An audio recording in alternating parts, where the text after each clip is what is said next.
Welcome everyone to this TYC Symposium on modeling of materials for quantum technologies.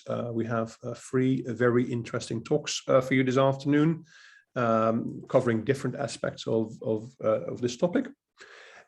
Without further ado, I would like to go to the first talk in view of the time. So Audrius, if you can share your screen. Okay, cool. That looks good.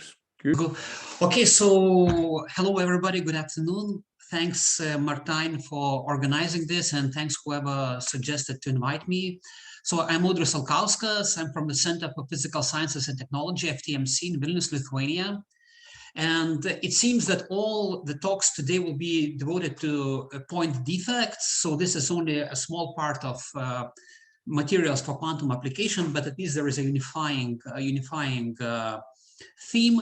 And the title of my talk is Photonization and Vibronic Properties of Isolated Color Centers in Diamond. So FTMC is a national lab in Lithuania, and this is my workplace. So first and foremost, I would like to say that I will be talking about a couple of works, a couple of developments that have been done in my group. And the bulk of it is the topic of the thesis of PhD of Lukas Razinkovas, who graduated in December. I also acknowledge Marek Maciaszek contributed to the projects, and external collaborators Friedemann Reinhardt, Marcus Doherty, and Chris van der Wal. And also, if something goes wrong, just let me know, because if you don't hear me, and so on. Okay, so the connection of this talk to quantum materials is the defect that is used to test the developments that I will be talking in this talk. And this is the so-called nitrogen vacancy center in diamond, the negatively charged nitrogen vacancy center in diamond. And it consists of a substitutional nitrogen atom close to a vacant site with an additional electron trapped from surrounding donors. The physics of the NV center can be understood looking at this energy level diagram, and the ground state is a spin triplet state of A2 symmetry, and the spin sublevels of the ground state are split because of magnetic spin-spin interactions. So the splitting is not up to scale. It is of the order of micro electron volt. We have an excited state, which is also a spin triplet of E symmetry. And we have a couple of singlet states. And these singlet states are very important because by shining light, we can polarize the system to have a certain spin projection 0. I will not go into details how this happens, but just believe me that the NV center, if you shine light, you can polarize it, polarize the spin. Then you can use microwaves to manipulate that spin, and again you can use optics to read out the spin state. So I will not be talking about the singlet states in this talk. I will be focusing on the ground state triplet and the excited state triplet. So the NV center is very special because it has record spin relaxation and coherent times among all electron spins in solid. And you can coherently control electron spins, but you can use also the central electron spin to manipulate and control nearby nuclear spins. And in 2019, at the end of 2019, a 10 spin register, quantum register, using the NV center in diamond has been demonstrated. So that the 10 spins is one electronic spin of the NV center itself, one spin on the nitrogen 14 nucleus nearby nitrogen, and 8 carbon 13 nuclei in the surrounding lattice.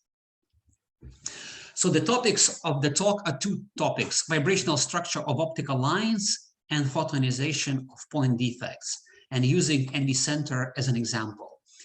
In this slide, you can see 3 examples of other defects and other luminescence bands of other defects. These are the D1 defect in gallium phosphide, ultraviolet line in gallium nitride. This is an exciton bound either to a donor or to an acceptor. It's not very clear which one. And the silicon vacancy center in diamond. The goal is to be able to calculate the vibrational structure of defect lines in different materials. And in this talk, I will focus on the nitrogen vacancy center in diamond. So the general theory behind the vibrational broadening of optical lines has been known for more than 70 years now. And let us look at the so-called configuration coordinate diagram, where the lower parabola represents the ground electronic states, the upper parabola represents the excited electronic state. And at zero temperature, luminescence occurs from the zero vibrational level of the excited electronic state to any of the vibrational states in the ground electronic state.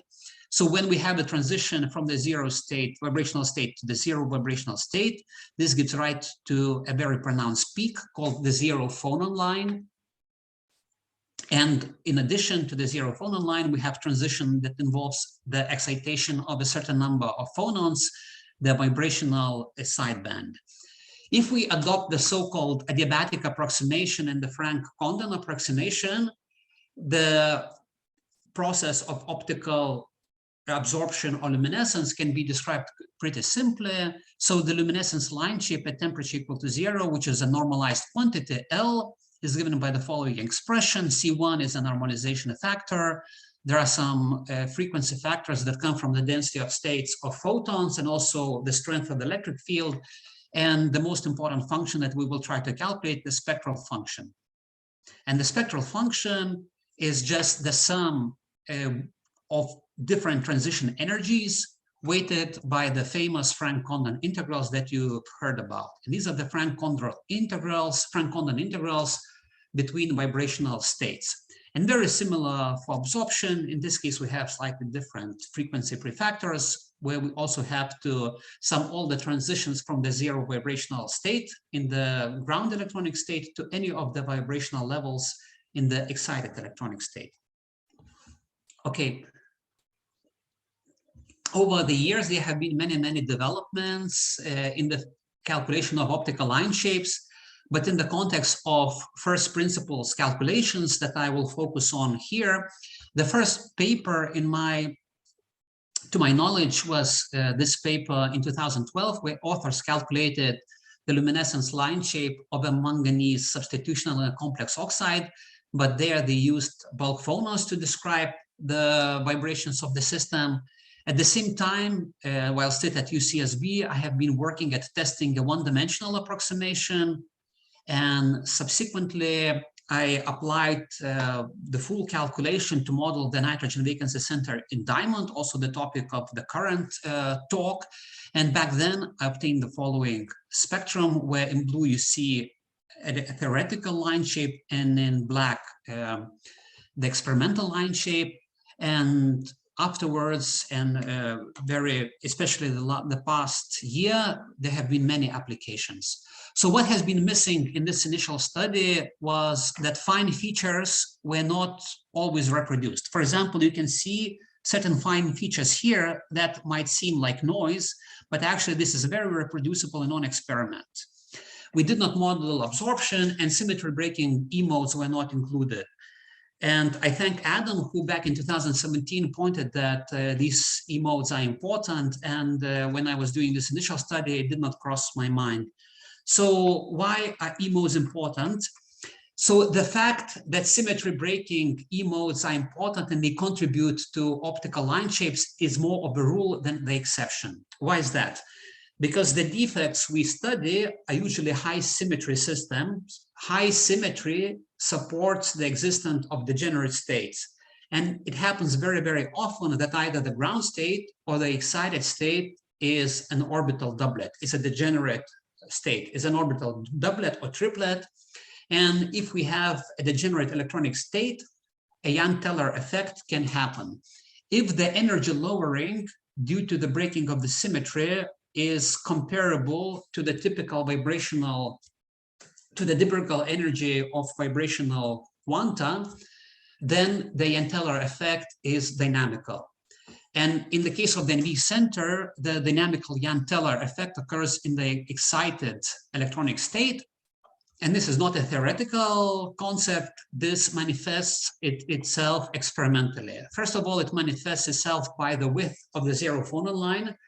The width changes as a fifth power of temperature, and also via a partial quenching of spin-orbit interaction, so-called Ham reduction factor. And the theory has been laid down already some time ago, and Adam and Gergő applied it to the NV center and showed that indeed the effect is very large. Okay, so now we have to take into account the dynamical Jahn-Teller effect in the excited state. So let's write down the wave functions.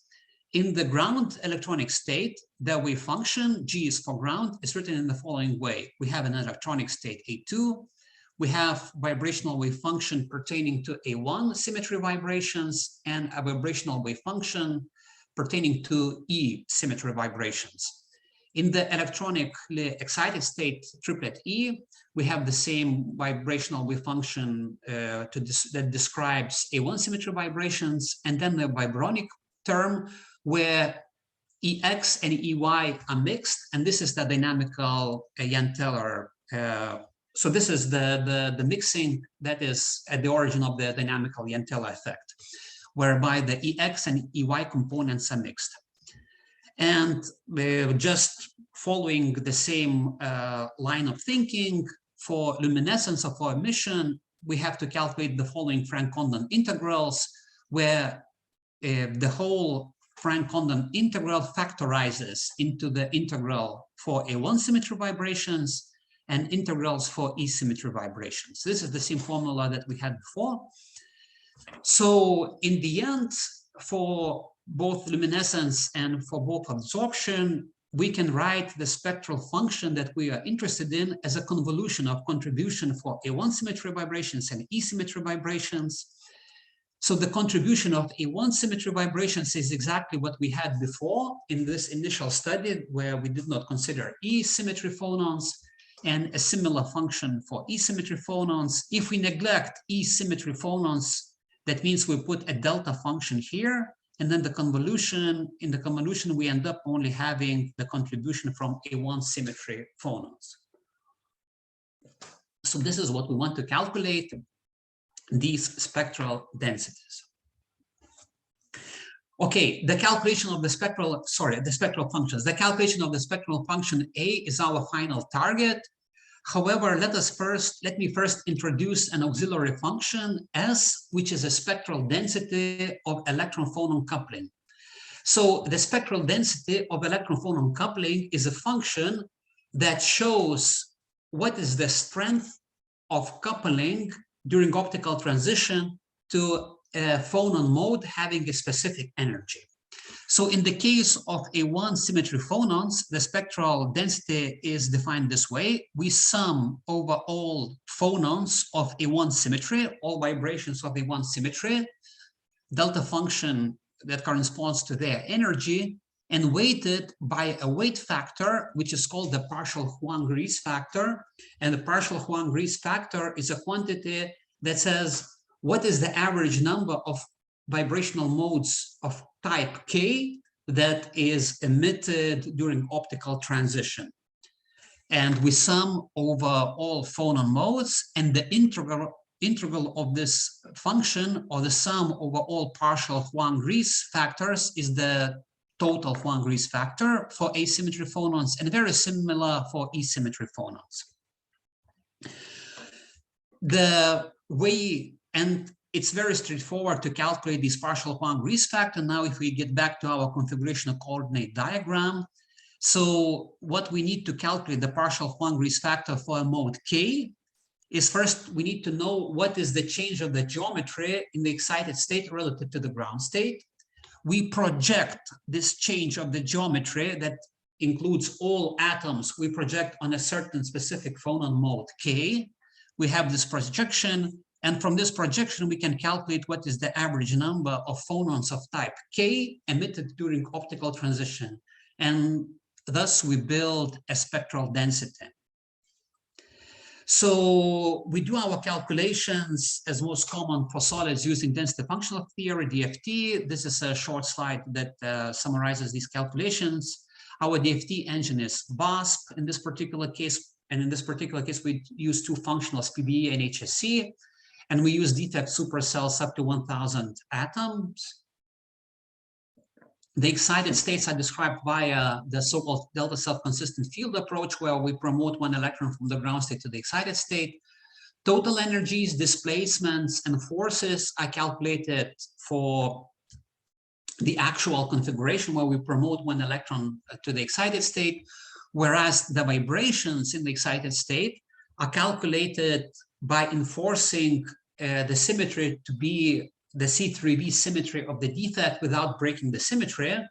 And we do it by partial occupation, by partially occupying the two E states. And if we had an exact density functional, this would be a correct procedure to do that. Okay, and vibrations. So we use phonopy to generate symmetry in equivalent displacements. And what we want to achieve, we want to model a defect which is essentially isolated. So we build dynamical matrices by combining calculations of bulk and of the defect supercell.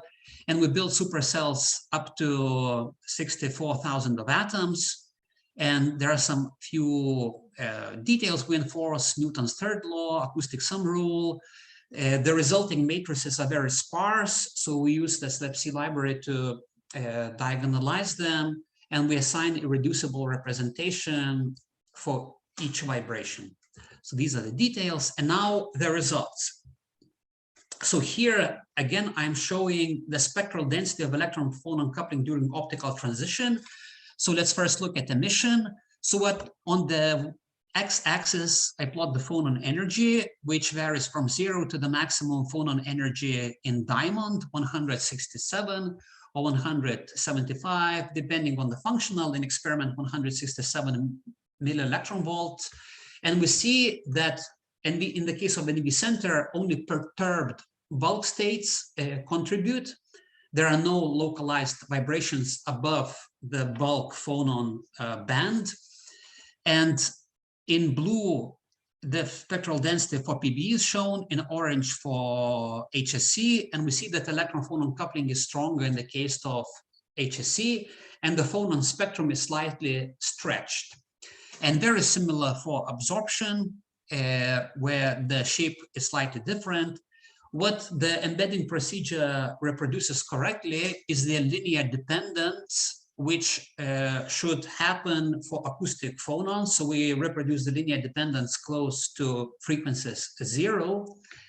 And this was for the coupling with A1 phonons, and very similar plots for coupling to E phonons.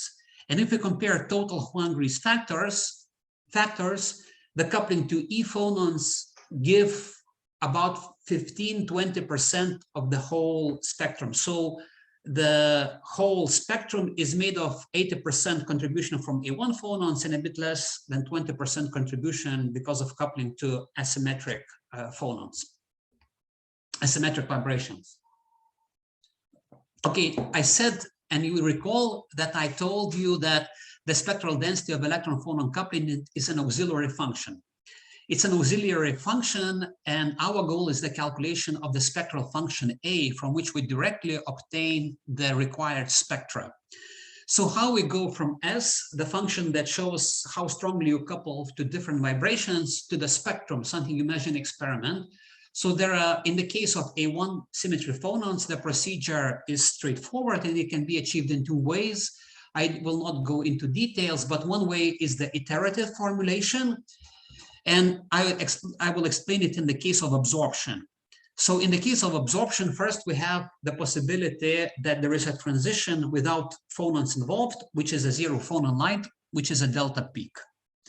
And then we have a contribution of single phonon events when during optical excitation we generate only one phonon of a particular kind.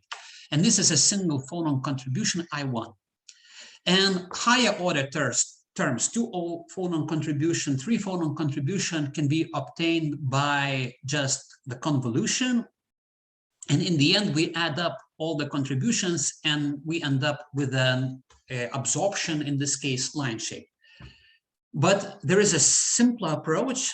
Again, I will not go into details why it works. We can talk about this later, but this is essentially can be read in classical papers where we use two Fourier transforms, the generating function approach, and we immediately obtain the luminescence and absorption line shapes.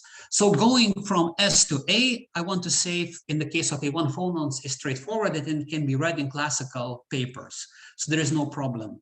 The E part, the part that represents E phonons, is a bit more complicated. In principle, we have to diagonalize our Jahn-Teller Hamiltonian, and we can do this in the basis set of quantum harmonic oscillators. In this case, many quantum harmonic oscillators. So imagine we have capital N number of E doublets.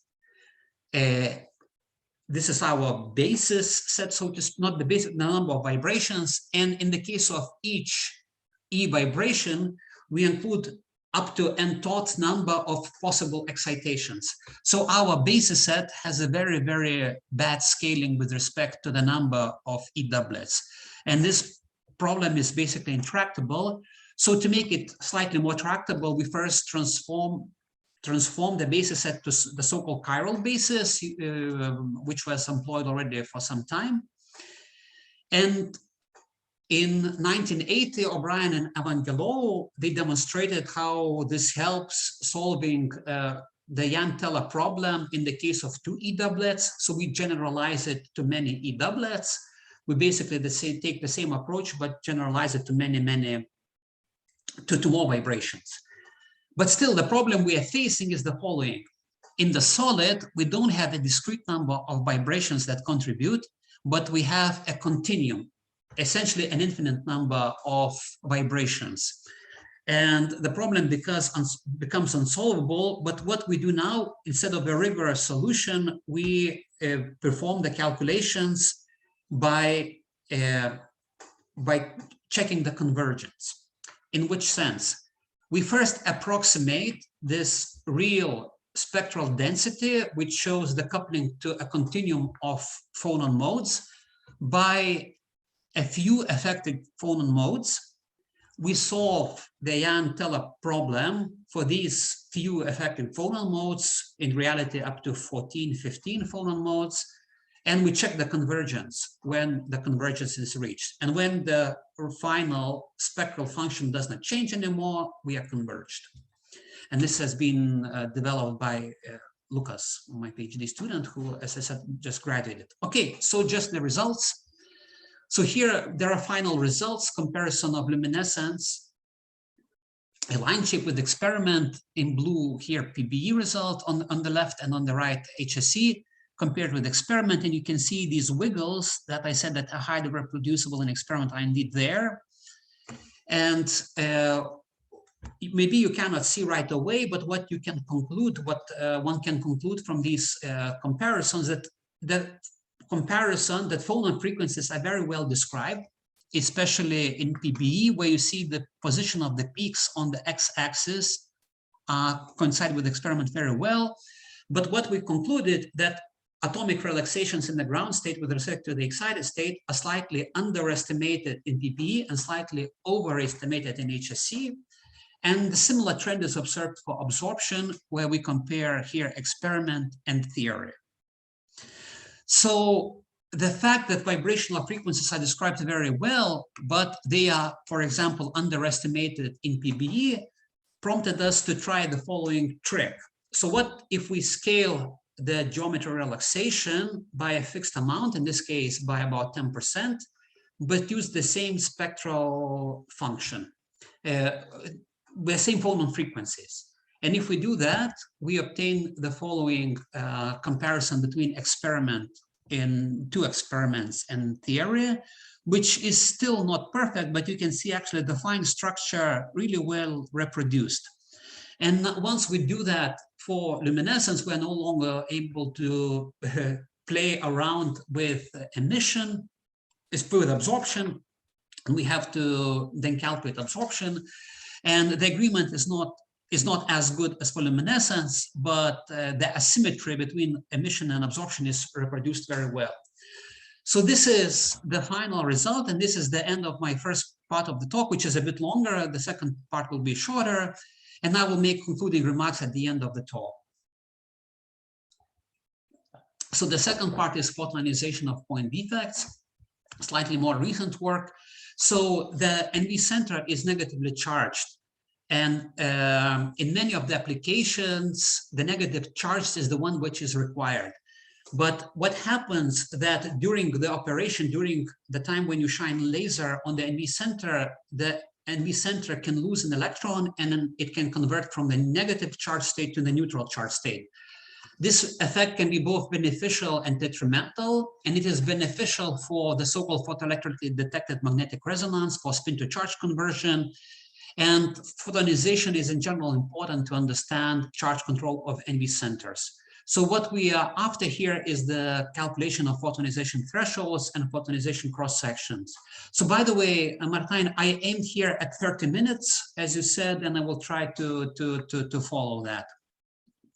Maybe 32. So I see that I a bit slower than in my practice, but I will try to follow that regulation.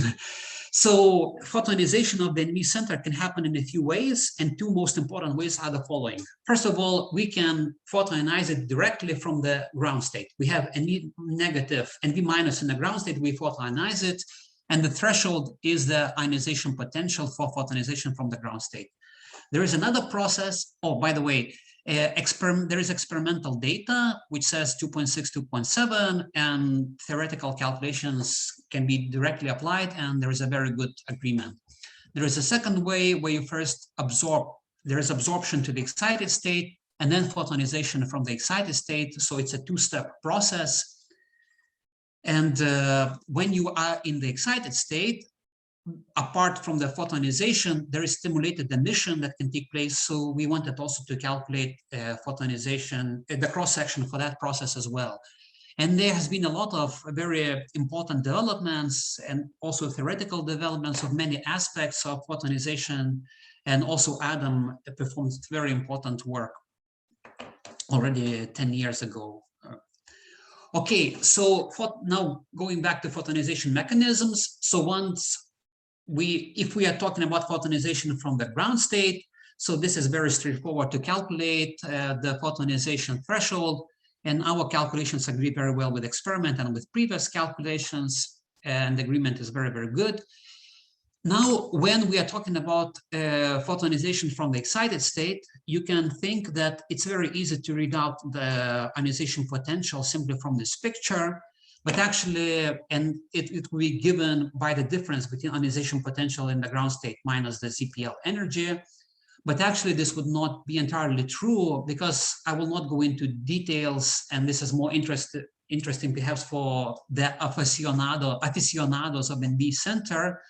But once there is photonization from the excited state, the electronic state of NV neutral is not the same as before. It is the excited state of NV neutral. This comes from simple analysis of the electronic configuration. And to determine the ionization threshold from the excited state, we have to really analyze which state is the NV neutral after photonization. And we need to add this particular term for the in comparison to the trivial estimation. And we calculated that the ionization threshold is 1.15 electron volts. And at the time of our publication, we did not know experiment, but in the past couple of months, there has been an experiment still unpublished from Ronald Ulbricht and collaborators, which really coincides with our predictions very, very well. Okay, so what we were after, even more than the thresholds, we wanted to calculate the photonization cross-section. And you can open up a classical book, Quantum Processes in Semiconductors, Ridley's book, and we write down the expression. So photonization cross-section of a defect, so 4 pi squared, the fine structure constant, refractive index, and energy. This is the same spectral function that describes electron phonon coupling as before, and Rij moment is transition dipole moments, which here is measured in the units of length. So energy has the units of energy, spectral function has the units of inverse energy, so they cancel. So you can clearly see that the photonization cross-section has the units of length squared as is required. So in here, the J is the sum over all final state, initial state being I, and in reality, there is a sum over all bands and all K points, and we do the summation in the Brilliant zone over a very dense K point mesh. But even this dense K point mesh is not sufficient. Why is that? In reality, we want the cross-section of an isolated defect, but what we have is the cross-section of periodically arranged superlattice of defects. And like in normal semiconductor superlattices, this periodicity distorts the band structure and can open up many band gaps. And this is exactly what we obtain. So this is the band structure unfolded to the Brilliant zone of the primitive Brilliant zone. And the NV center indeed affects the band structure, and it opens up these mini band gaps. And even if your K-point summation is converged, you will see like wrinkles and wiggles in your calculated cross-section that would disappear only if you would increase the supercell size to very, very large supercells. So in order to avoid this problem, we thought of, instead of using the energies from the defect supercell, we use the energies of the bulk diamond, and we average momentum matrix elements in the primitive Brilliant zone. And that's where we obtain smooth cross sections. So yes, there has been many models, many semi-analytical models, and how cross section behave as a function of energy. And these classical models, even though there are many of them, fall into two categories. One category is for dipole forbidden transitions, where the transition to the conduction band minimum is dipole forbidden, but momentum matrix element or the transition dipole moment increases linearly if you are away from the CBM. And in this case, your cross-section behaves like energy minus the threshold energy to the power 3/2. And another case is where the dipole, it's a dipole allowed transition to the conduction band minimum. And in this case, your cross-section mimics kind of the behavior of the density of states. So it's energy minus the threshold energy to the power 1/2. And we find that in the case of NV center, we are dealing with dipole allowed transitions, even though the transition dipole moment is pretty small. So close to the band edge, we see the square root behavior. And when we approach the X point and when we approach the gamma point, there is a stark departure from this behavior. And in blue, I show the cross-section if we neglect electron-phonon coupling, and in red if we include the electron-phonon coupling. Okay, so these are the final results, and these are not very interesting for the general defect community, maybe more interesting for the NV center people, but in any case, I will show what is here. So in blue, we have photonization cross-section from the excited state. In orange, we have absorption cross-section from the ground to the excited state, and in dark red, we have the cross-section for stimulated emission. And we wanted to benchmark these calculations with experiment, and there are not too many experiments against which we can benchmark, but one experiment gives the ratio of cross-section for stimulated emission with the cross-section for photonization for one particular energy. The obtained value is 13. It's not determined in experiment, but inferred from experiment, our value is 10. Which I think is a good agreement, keeping in mind that this is not a real experimental value, but is obtained from modeling the experiment. And another interesting set of experiment is a set of experiments where you want to photoionize the NV center with sub-ZPL excitation. And in that case, two processes, stimulated emission and photonization, they compete. And the most efficient photonization is where photonization cross-section is larger. So when blue is above the dark red line, here and here. So in this plot, I show the ratio of the photonization cross-section with a cross-section for stimulated emission, and effective photonization occurs where this ratio is larger than 1. And true in the 2 papers where efficient photonization was achieved, indeed the photon energy was exactly in these energy ranges. Okay, so conclusions. So I presented some developments for point defects in solids. And first of all, it was first principles description to calculate luminescence and absorption line shapes. I discussed the dynamical Yentl effect, which was novel comparison to the first paper, and did not touch upon it, but embedding is also important. So there are still remaining discrepancies, and these remaining discrepancies, I think they reflect inaccuracies in our functionals. Also, an approximate description of our excited state, and perhaps the Yentl effect, we took into account only the linear terms, no quadratic Yentl effect. And I discussed photonization cross-sections, taking an eccentric diamond as an example. And I said that band unfolding and interpolation is important, and it has some consequences for the physics of NV centers. And further developments in these 2 fields that we are pursuing, so vibrational broadening of defect lines, we are working on polar materials, extending this to polar materials, both piezoelectric and non-piezoelectric. So long-range interactions via Born effective charges, which is very important for certain systems, especially with low electron phonon coupling for defect-bound excitons, for example. We are working on including Herzberg-Teller terms and nonlinear interactions.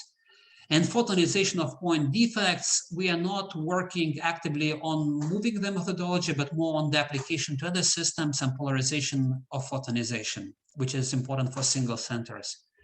Okay, thank you for your attention. Thank you, Audrius, for a very interesting talk.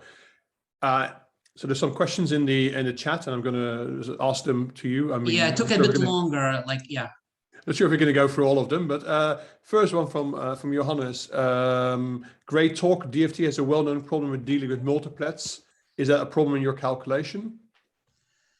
Oh, for sure, it's a problem. I think maybe Adam will talk more about that. But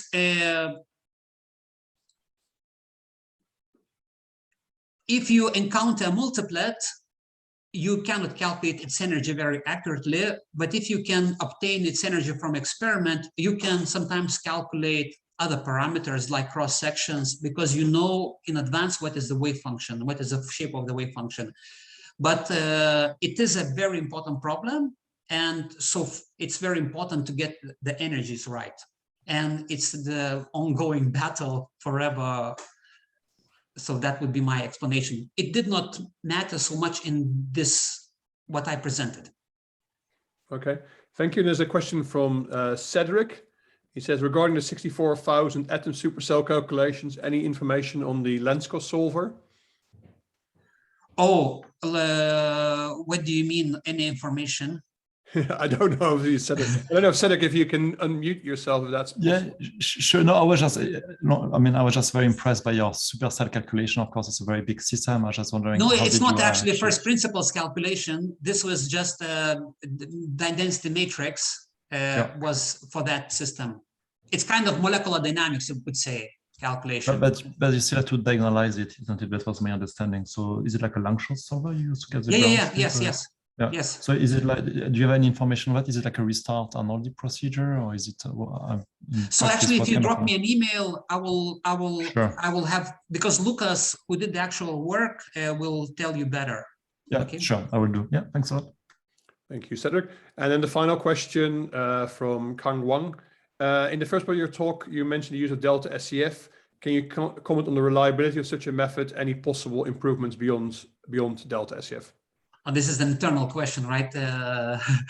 So you can just check whether it works only by practice. And usually it works very well if the ground state, if the excited state has different spatial symmetry from the ground state. And in that case, it works very well. If the excited state, and it's a single state determinant, it has, if it has the same symmetry as the ground state, then it's more questionable. Cool. Thank you. That makes sense, even to me. Thank you, Audrius. So we now go to the next talk of this symposium, which will be by Andrew Fisher from locally here from UCL. So Andrew, if you can share your screen. All right, so thank you very much, everyone, for coming along, and thank you to the organisers for inviting me to speak in this very interesting symposium. So indeed, I'm going to talk about point defects, although mine are somewhat less localised than the very strongly localised MV centres we've just been hearing about.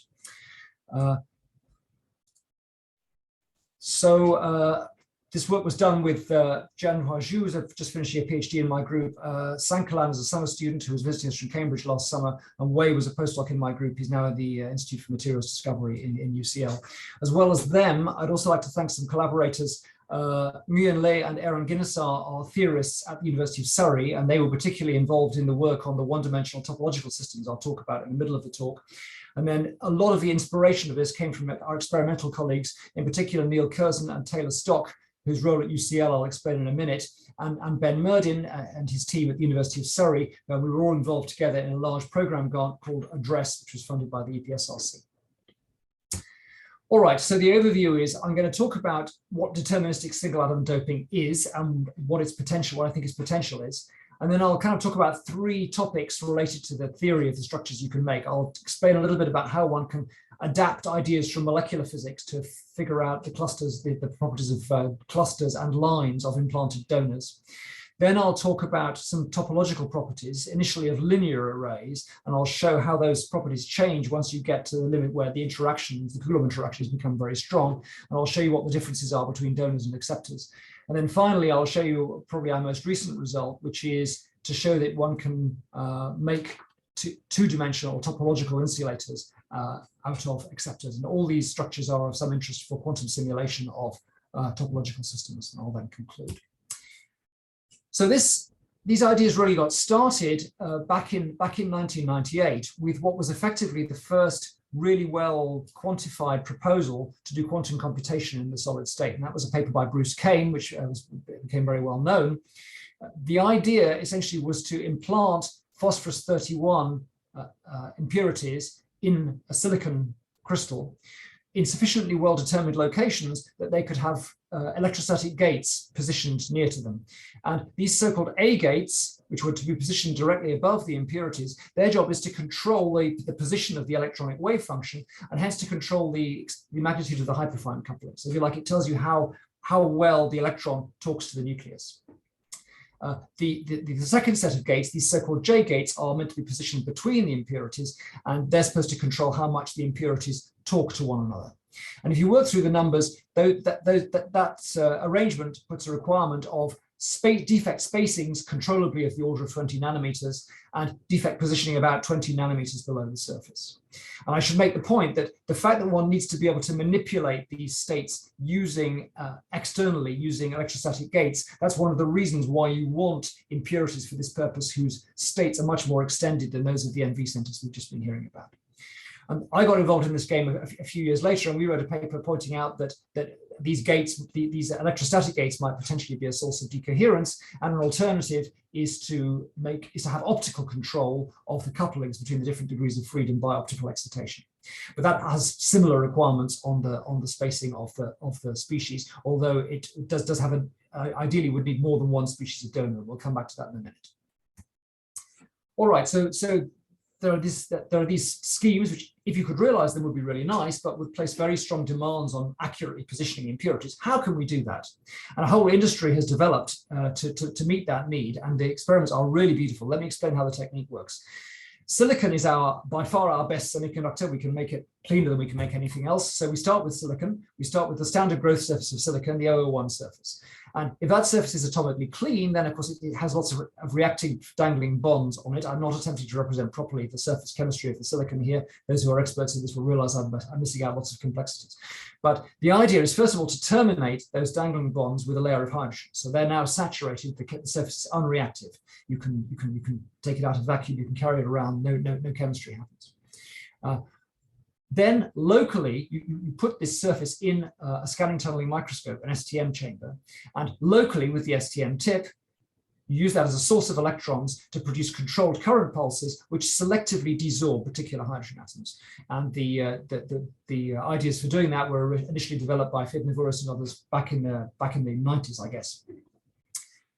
Then, having produced gaps, so was effectively using this hydrogen surface as a mask, as a lithography mask. One's producing gaps in that mask. One has some kind of reactive species, and let's imagine phosphine. So pH3, that's a reactive compound containing a group 5 element.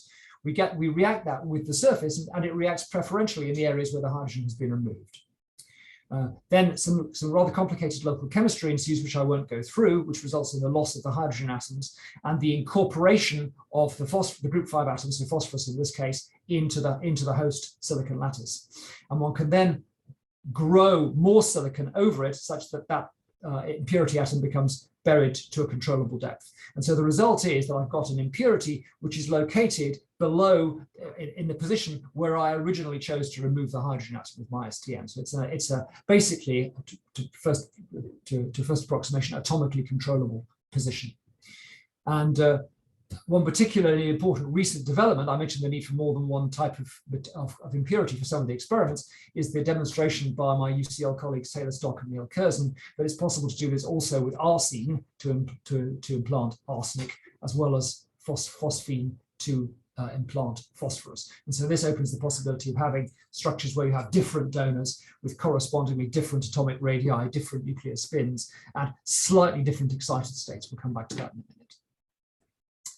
Okay, so that's a quick survey of how the experiments work. Now, most of the rest of what I'm going to talk about is going to be theory and simulation. But what's the importance of that demonstration that one can do that?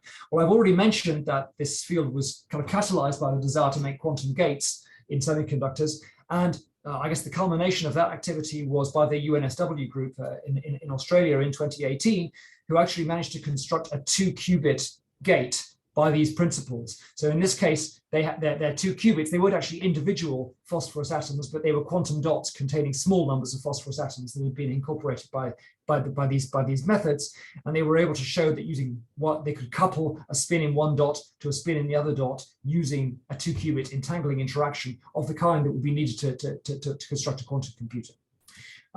Now, what I'm going to talk about mainly today is the idea that these structures might also be used to simulate interesting many particle condensed phase systems. And I think the first experiment along those lines was by another group at UNSW, Sven Rogge's group, in 2016, where they used initially just 2 of these impurities to simulate a Hubbard model dimer. I'll come back to what the Hubbard model is in a minute, and I might remind you of that. But then, of course, there are also ideas of how to apply these things to classical devices. These are some candidate junctions that were produced in the UCL group, where you can see co-implanted regions of the arsenic and the phosphorus impurities in the same sample at slightly different depths. And they're also, as I'm going to show you, a playground for molecular and spin physics in new regimes. So there's quite a lot of interesting physics to be done here, and quite a lot of interesting quantum technologies to be developed using these systems. All right, so I've talked a couple of times about the Hubbard model. Let me remind you what the Hubbard model is. It's kind of the canonical model of strongly interacting fermions. It's normally a single band model where we've got hopping fermions, and I guess the determining characteristic is it has local on-site interactions. So we have some term here with a hopping amplitude t, which can transfer carriers from one site to a neighboring site with amplitude t. And then we have a second term, which is the interaction term, where if two electrons with opposite spins are on the same site, there's an energy penalty u. And a lot of the interesting physics comes as you dope such a model away from half filling. So half filling is where you have 1 electron per site, and there's a parameter delta which describes the mean number of carriers per site in excess of 1. And this model is interesting because it describes a number of very important bits of physics, including, it's believed, the essence of the Mott metal insulator transition, and also at least some aspects of the physics of the 2-dimensional layers in superconducting cuprates, which, although they were discovered now more than 30 years ago, are still largely mysterious in terms of why their transition temperatures are so high. And so here's a schematic taken from a recent review showing the current understanding of the phase diagram of the model. So this is the doping delta along the horizontal axis. Near half filling, the model is an antiferromagnet. So you have an antiferromagnetic phase. As you dope it, there seems to be there's a superconducting region, largely D-wave superconductivity, interrupted by a charge density wave. And then if you look to go to slightly higher temperatures, you'll find the formation of a so-called strange metal, which has properties very different from a normal Fermi liquid before one gets to a normal Fermi liquid at larger dopings. We'll come back to this in a minute, but these asterisks here correspond to simulations, quantum simulations of this model that have been done using cold atom systems. So let's look a little bit more at those simulations. Cold atoms, what are their advantages? Well, they allow very easy control of the hopping. So I mentioned there's this parameter T, which tells you how easy it is for a carrier to move to a neighboring site. And that's quite easy to tune in an optical lattice experiment because one just tunes the strength of the optical standing wave. But the big disadvantage is that those experiments can only reach temperatures of the order of the hopping. If you look at the position of all these simulation points on the vertical axis, they're all around 1, where the temperature is of order 1 in units of that hopping. So although the temperature can be very low in a cold atom experiment, it can be microkelvin or nanokelvin, the hopping is also very weak. And so those two parameters are typically of the same order of magnitude. It's also quite challenging to do transport measurements. And also the doping is kind of determined once for all when you load your trap. It's determined by the number of atoms that you put in when you load your trap. On the other hand, if one tried to do a simulation of the same thing with semiconductor defects, and I'll show you how one might do that in a minute, you've actually got relatively easy control of the doping because you've got the potential of electrostatic gates, which can control the overall chemical potential. And you've got the ability to reach relatively lower temperatures. So the absolute temperatures are not as low. They might be of the order of Kelvin, but the other parameters, the T and the U, are typically much larger in these electronic defect experiments. And also, although I won't talk about this much today, transport measurements are much easier. On the other hand, the parameters little t and u, so the hopping parameter and the interaction parameter, are basically fixed once for all by the fabrication of your device. So you win some and you lose some. All right, so then how does one go about constructing a theory of that kind of system? Well, as I've already emphasized, these these defects have very extended states, and they're normally described within so-called effective mass theory for the extra electrons. So if we have a group 5 impurity, we have one additional electron compared to the silicon crystal. The wave function of that electron is composed of a linear combination over the different conduction band minima of the Bloch functions for the corresponding minima multiplied by so-called envelope functions. And these envelope functions are relatively slowly varying things, which in many ways are analogous to the wave functions of simple atoms. So the equation, for example, the Schrödinger equation obeyed by this envelope function f looks very much like the Schrödinger equation for a hydrogen atom. Okay, so if I was using atomic units, this is almost like what the Schrödinger equation for a hydrogen atom would look like, except that the kinetic energy term is anisotropic. So instead of a half, only 1/2 del squared, I get this modification here. And this modification comes from the anisotropy of the effective mass. It comes from the fact that the effective mass near the conduction band minimum in silicon is not the same in the different directions. Also, in writing this down, I have not used true atomic units, I've used scaled atomic units, and they start to tell you the size of the more extended states that I was describing earlier. So the effective length here is a scaled Bohr radius, which is just under 2 nanometers, and the effective energy here, the Hartree, scaled Hartree, rather than being 27 eV as it is in the hydrogen atom, is about 62 millivolts. So we're talking about nanometer length scales and millivolt energy scales.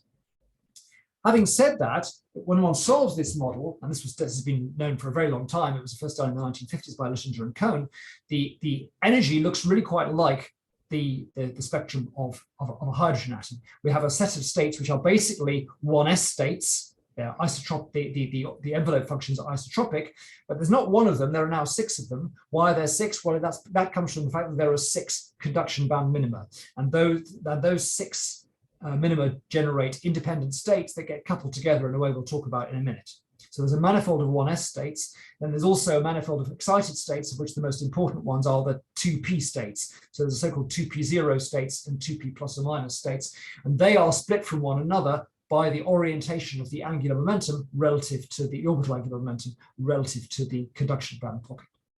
And when I talk about Hubbard physics, what I'm really talking about is what's generated from these lowest 1s states. So we think about the mapping to a Hubbard model, that's always going to be a mapping which involves these lowest 1s states. So what we can do is what we've done is we've taken our theoretical approach to this has really been to take this analog to the hydrogen atom and to say, well, okay, we know how to do quantum chemistry with hydrogen atoms. So we therefore know how to do quantum chemistry with an array of these donors. And this is what you get, for example, if you start looking at pairs, that's the top row of the results here, and then triplets of, so trimers of donors implanted at different spacings. So the horizontal axis in each case is the donor spacing. And the quantity that's plotted, the intensity of these plots is the optical absorption. So you can see that at large separations, in each case, you get a nice flat horizontal line, and the energy there corresponds to the 1s to 2p excitation of the isolated impurity. So that's the energy at which an isolated hydrogenic donor would absorb energy.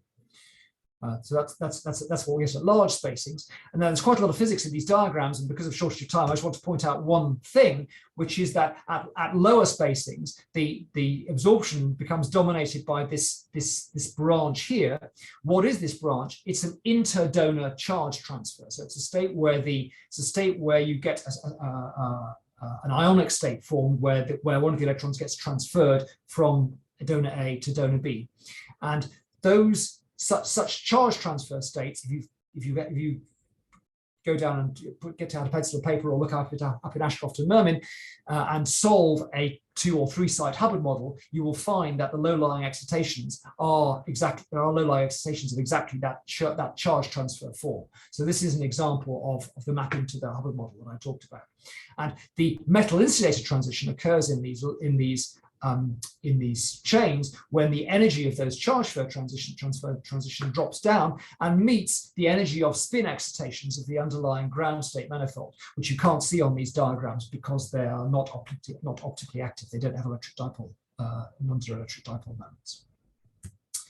Okay, now we've done quite a lot of work on seeing how this develops in longer chains. And one can, for example, apply TDDFT, time-dependent density functional theories. That's a set of techniques that will be very well known in this community to understand how longer and longer chains of these impurities will behave. And you start getting a richer spectrum of states, but still this fundamental idea, you get this branch of what are now effectively charge transfer excitons developing. That idea still persists.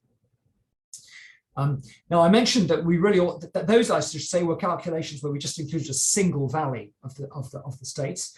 As I've mentioned before, the conduction band actually has many valleys, and so in the Hamiltonian, which we wrote down, this variable that corresponds to the different effective mass will change depending on which valley you're in. So if you're in the values that are in the z direction, the Brillouin zone, it's z that's the special direction. For the x values, it's x. For the y values, it's y, and so on. What we really need to do is to write down a Hamiltonian which includes all of these. So we write down all the values. Each one has its own single value Hamiltonian, and we also have a so-called central cell correction. So that's something that accounts for the fact that the potential of the impurity is not exactly Coulombic at short distances. And it also includes this so-called valley orbit term, whose effect is to couple the different pockets together. So rather than having a solution that lives just in a single conduction band minimum, we have a solution that lives simultaneously in all. And there are different linear combinations of envelope functions in the different minima. And again, I won't go through too many of the details in the ways this changes the results, but one ends up with a richer optical structure. So these two results offer pairs of donors, and the left-hand side is the singlet manifold, the right-hand side is the triplet manifold where the spins are aligned. And what you can see is that in both cases, again, at large separations, you have these well-characterized frequencies, absorption energies, which correspond to the 1s to 2p excitations of the isolated defects. And then at shorter separations, you get what are, in fact, when you analyze them, some of these charge transfer states again, but now they're mixed in rather an interesting way with the low energy physics of those intervalley transitions. So these absorptions here are actually kind of linear combinations of changes of the value structure of the wave function and also transfer of charge from one donor to the other. And one can actually detect. Again, I won't go into the details, but one can actually see these optical signals in experiments that are done on doped silicon, where as the density is changed. I can go into that if anyone wants to ask about details. So summary of this part is we can see these ionic states. We can do the calculations with a single value limit and in the multi-value limit, and in all these cases we get these charge transfer states, which are, if you like, described by the Hubbard model. They're part of the Mott-Hubbard physics of the approach to from the insulating side at large separations to a metallic state that gets formed at much smaller separations. So now I want to take to talk about something slightly different in the second part of the talk, which is how we can use these ideas to map topological states. And let me start with the simplest system that exhibits a topological state. That's the so-called Sushri-Fahiga chain, the SSH chain. So this model was originally developed for conducting polymers. It's a non-interacting electron model in its simplest form. So imagine we've got a linear array of sites. I've labeled them as phosphorus atoms, but they could be anything. Could be hydrogen. Could be anything which supports a single state. And we've got two spacings, D1 and D2, and correspondingly two hoppings, T1 and T2.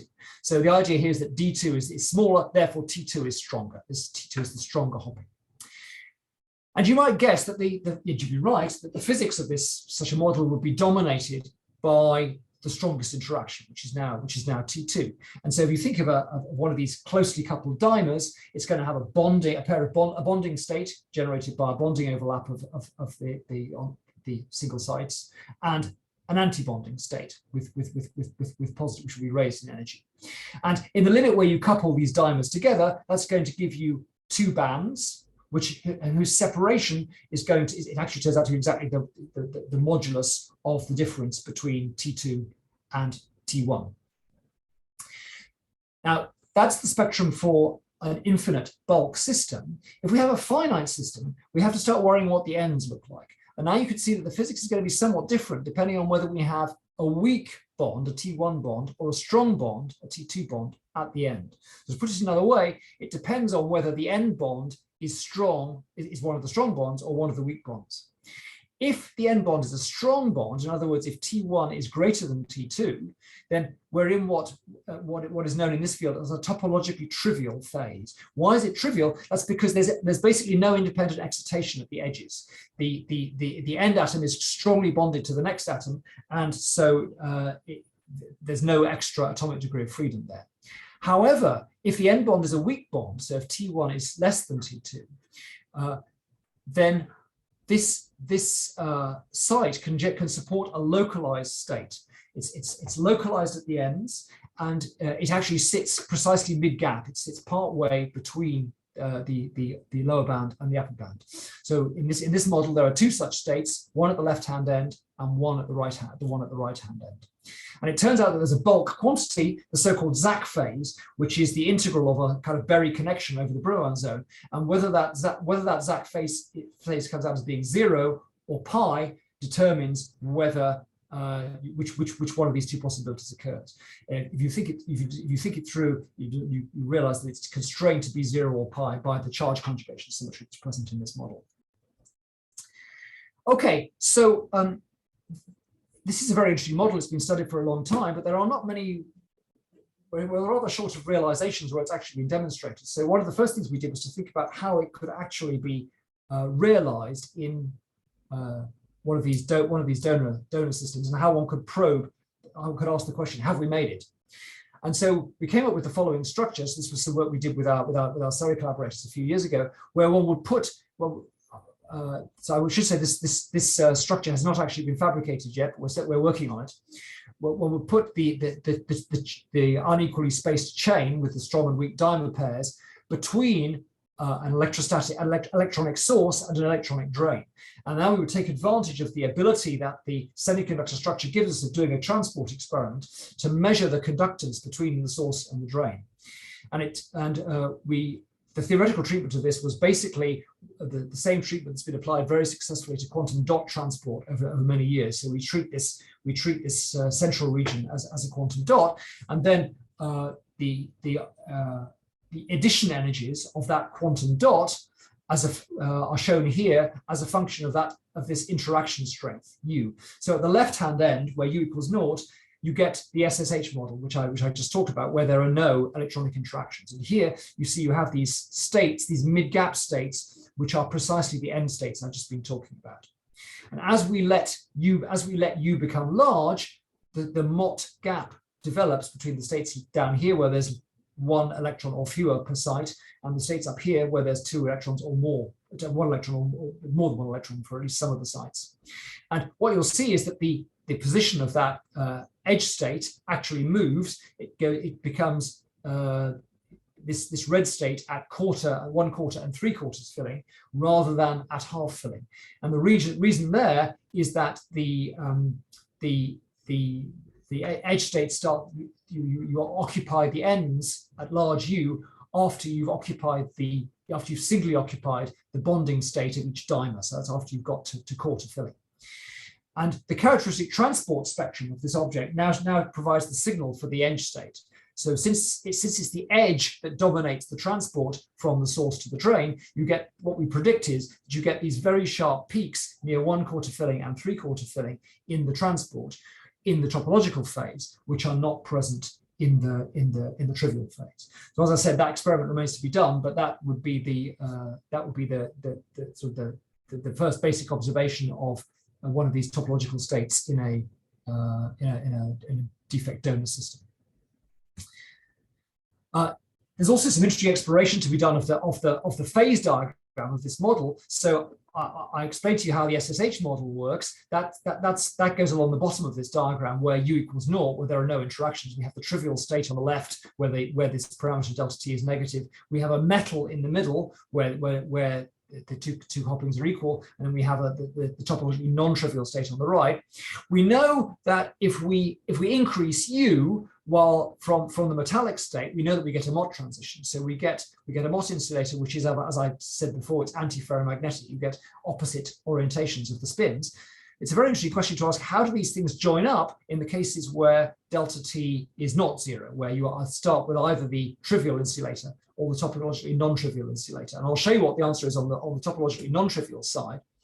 Well, first of all, at large interactions, so in other words, as you move along the top of the diagram I've just shown you, where U is large, where the interactions are strong, it's very interesting to see what happens to the ground state of the system. On the left-hand side of this diagram, there's a unique non-degenerate ground state, whereas on the right-hand side of the diagram, there is a 4-fold degenerate ground state.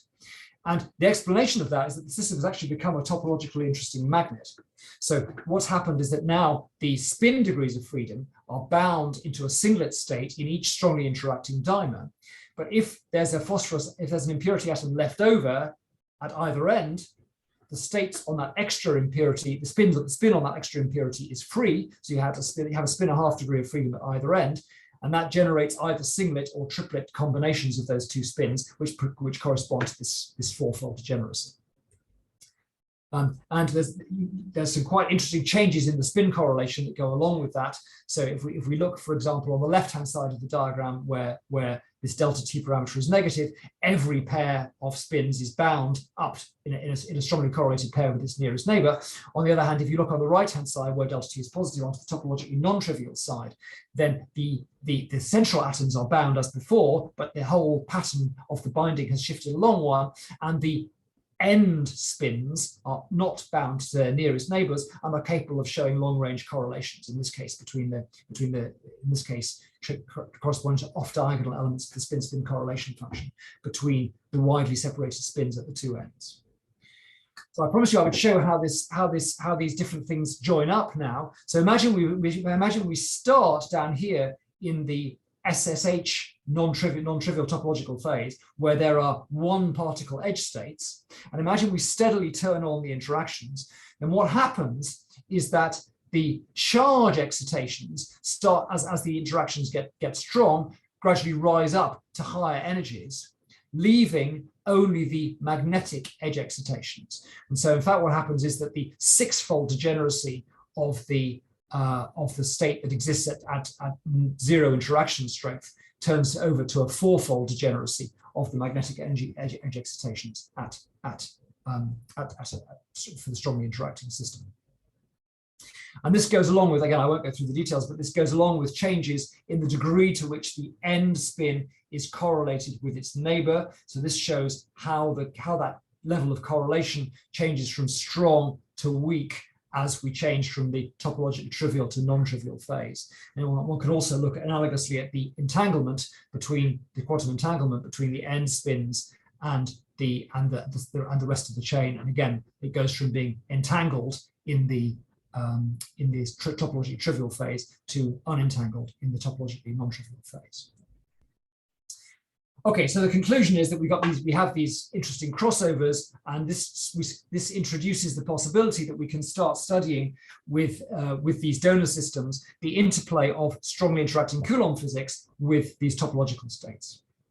So just in the final few minutes, I'd like to tell you a little bit about what happens with acceptors. And so acceptors are intrinsically a bit more complicated than donors because we have to account for two key things. We have to account for the degeneracy of the valence bands, and we also have to account for spin-orbit coupling.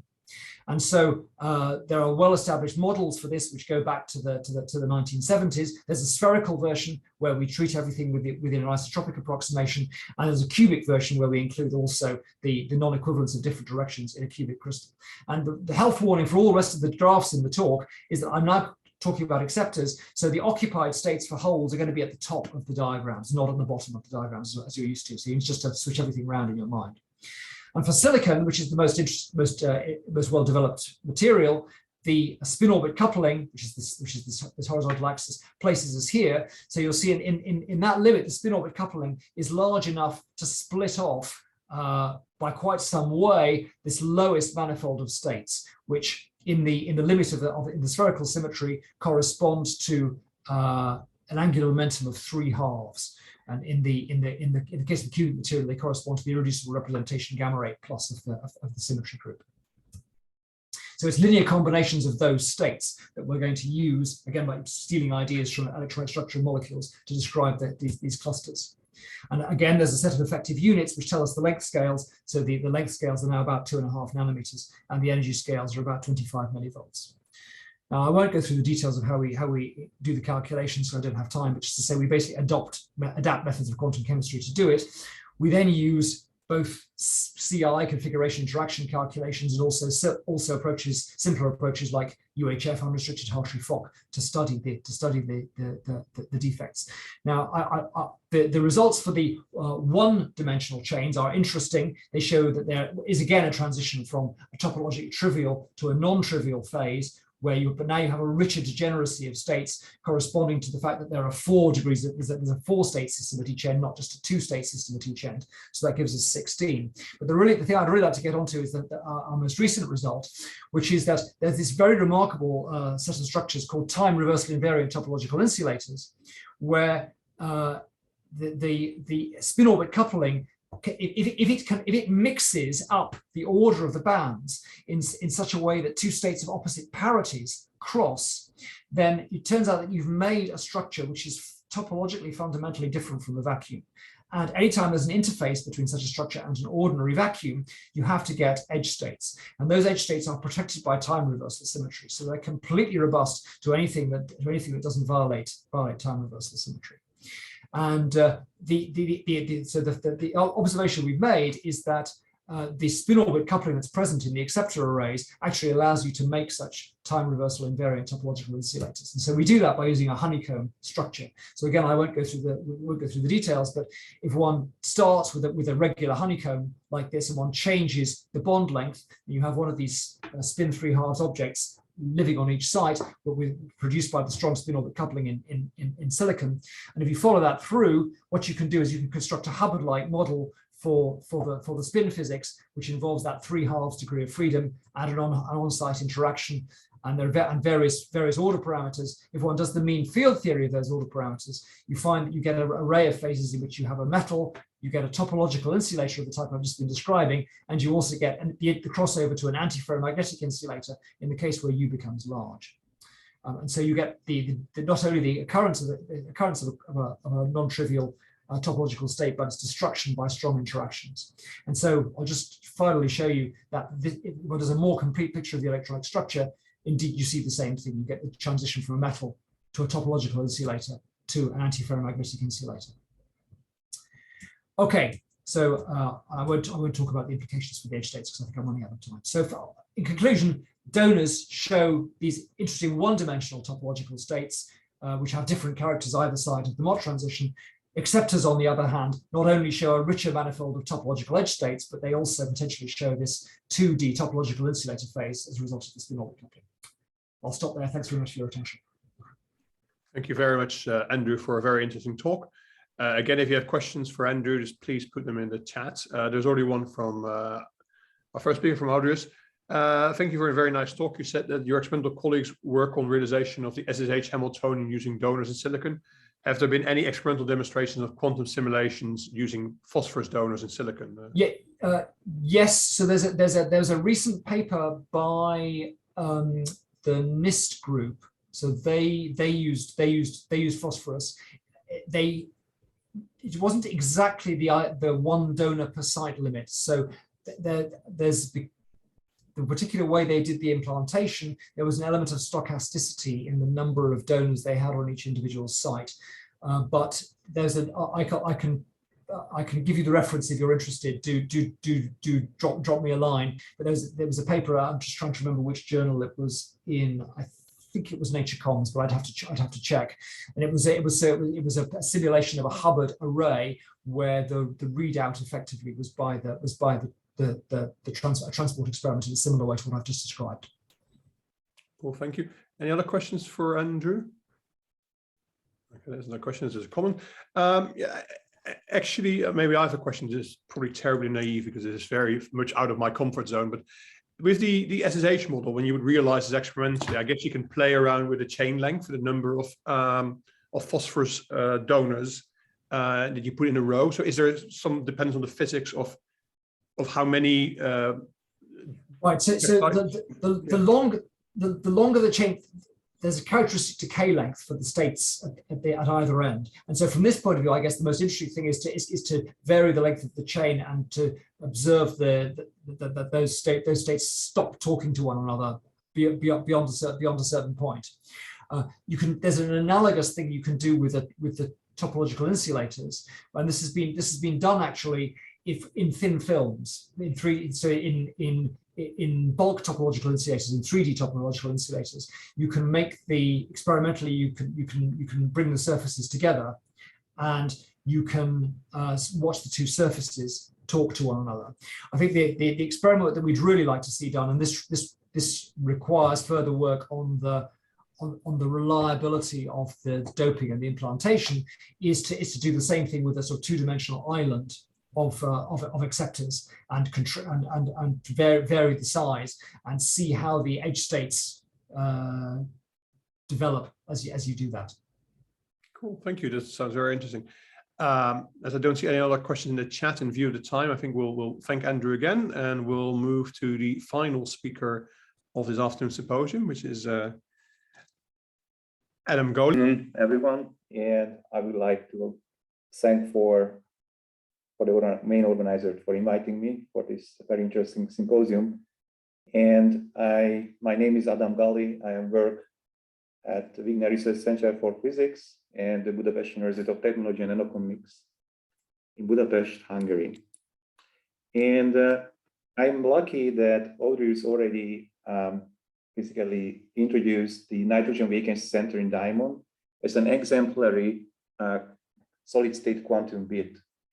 And actually, he already explained the structure of this defect. And what is important for this defect that it's a fluorescent paramagnetic defect. And what was observed that if you excite it with a laser, then you are able to spin polarize the defect, so to polarize the ground state to the symmetrical zero state. It's a high spin 1 defect. And you are able to read out these states because the fluorescence from these MS equal ±1 state is dimmer than from the MS equal 0 state. And actually the experimental setup is relatively simple to get this picture. So actually, if you have a confocal microscopy, so an objective, and the appropriate diamond sample, then you could have this fluorescence image you can see here.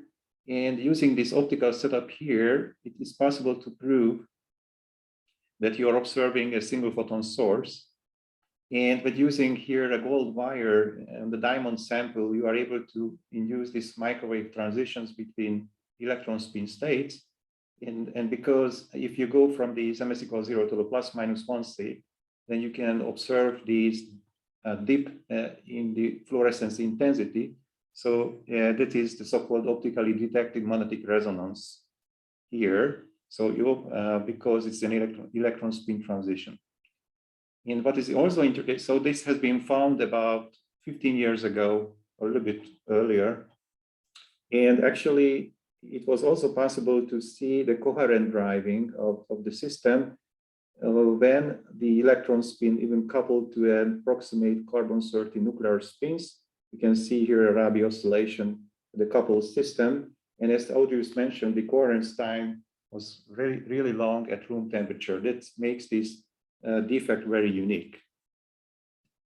But then if you want to understand why does it happen, okay, so we want to understand that how this ODMR signal develops and on which parameters they depend on the strengths of this, for instance, then we have to understand basically the physics of the system. And now I would like to start with the fundamentals of spectroscopy. And the first, which came to my mind is the to think of these two physicists, the Hungarian-born physicists. One of them is known as Eugen Wigner, but his Hungarian name is shown here. And actually, our institute, research institute, is named after him, or from him. So actually, he developed a theory to understand the electronic structure of electrons, and because there you have electrons in a single ion potential, and this is a spherical symmetry with a group of impedance and rotation, where you can have integer and half-integer quantum numbers, and you can have a selection rules for the optical transition. And if you have the spin-orbit interaction, there will be a fine splitting, can be understood with these half-integer quantum numbers. And if he is in the atoms, the atom has a nuclear spin, and this is the high spin ground state, you may experience the interaction between electron spin and nuclear spins called hyperfine splitting.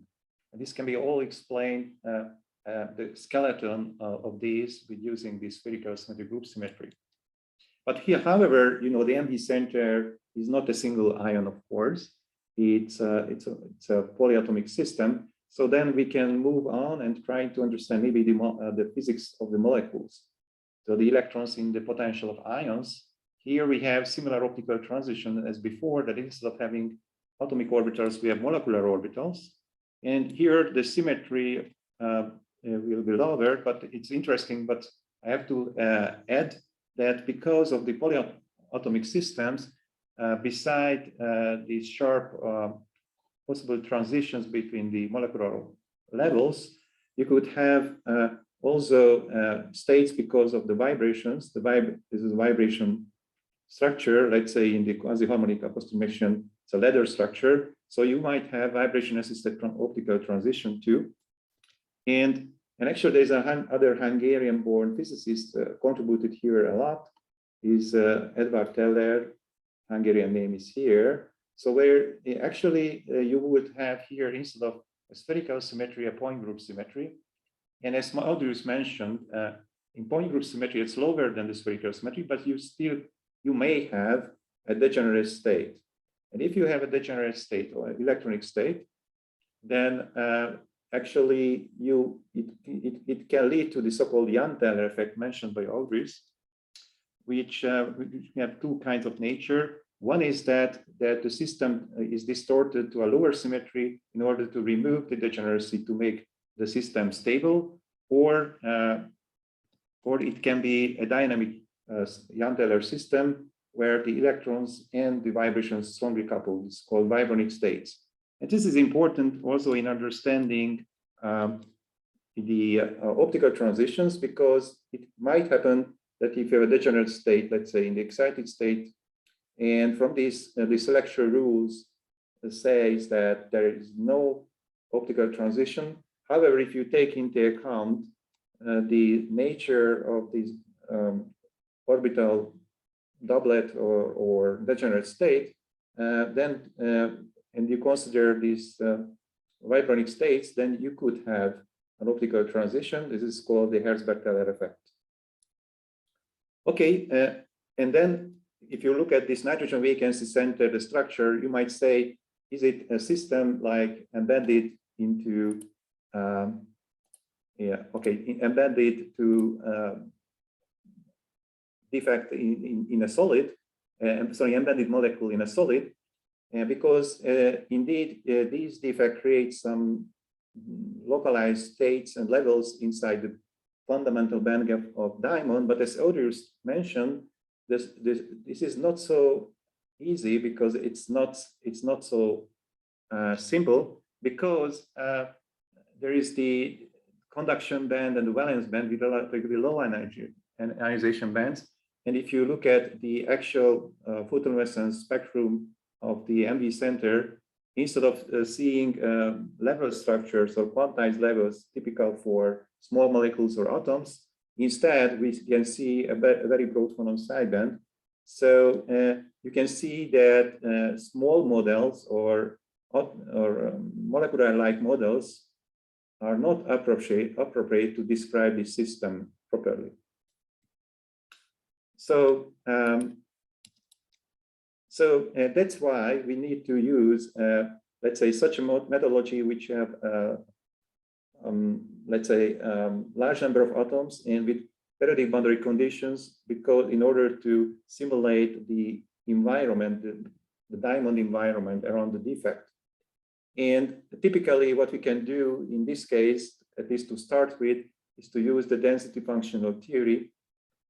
And then with density functional theory for the electronic structure and the spin density of the ground state, you can have an accurate picture.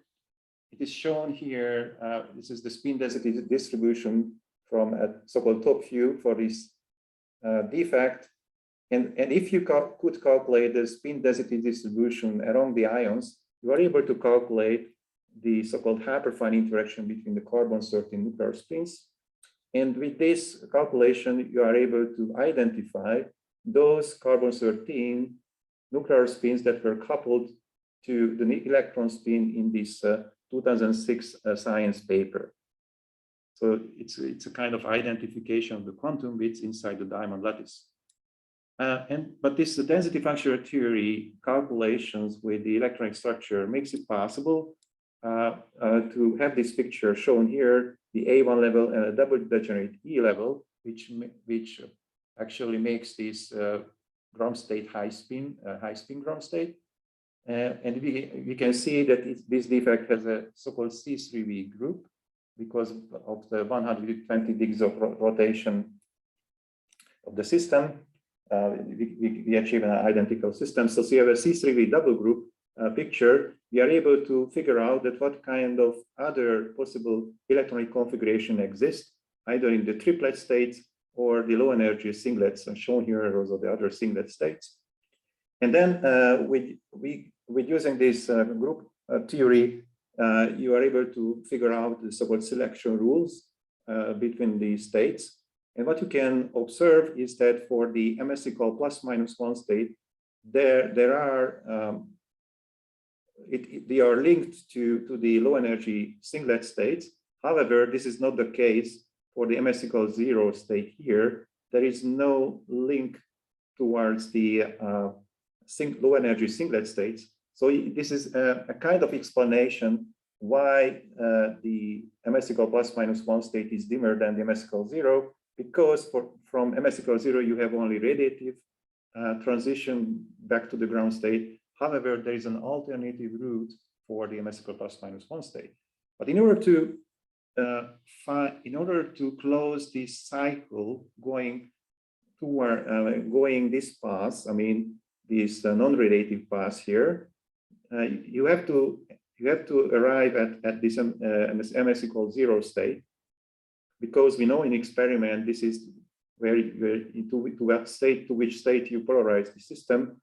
But using this group theory and using this group theory picture, the problem was that there was no link from the singlet E state, the lowest energy E state, to the MS equals 0 state.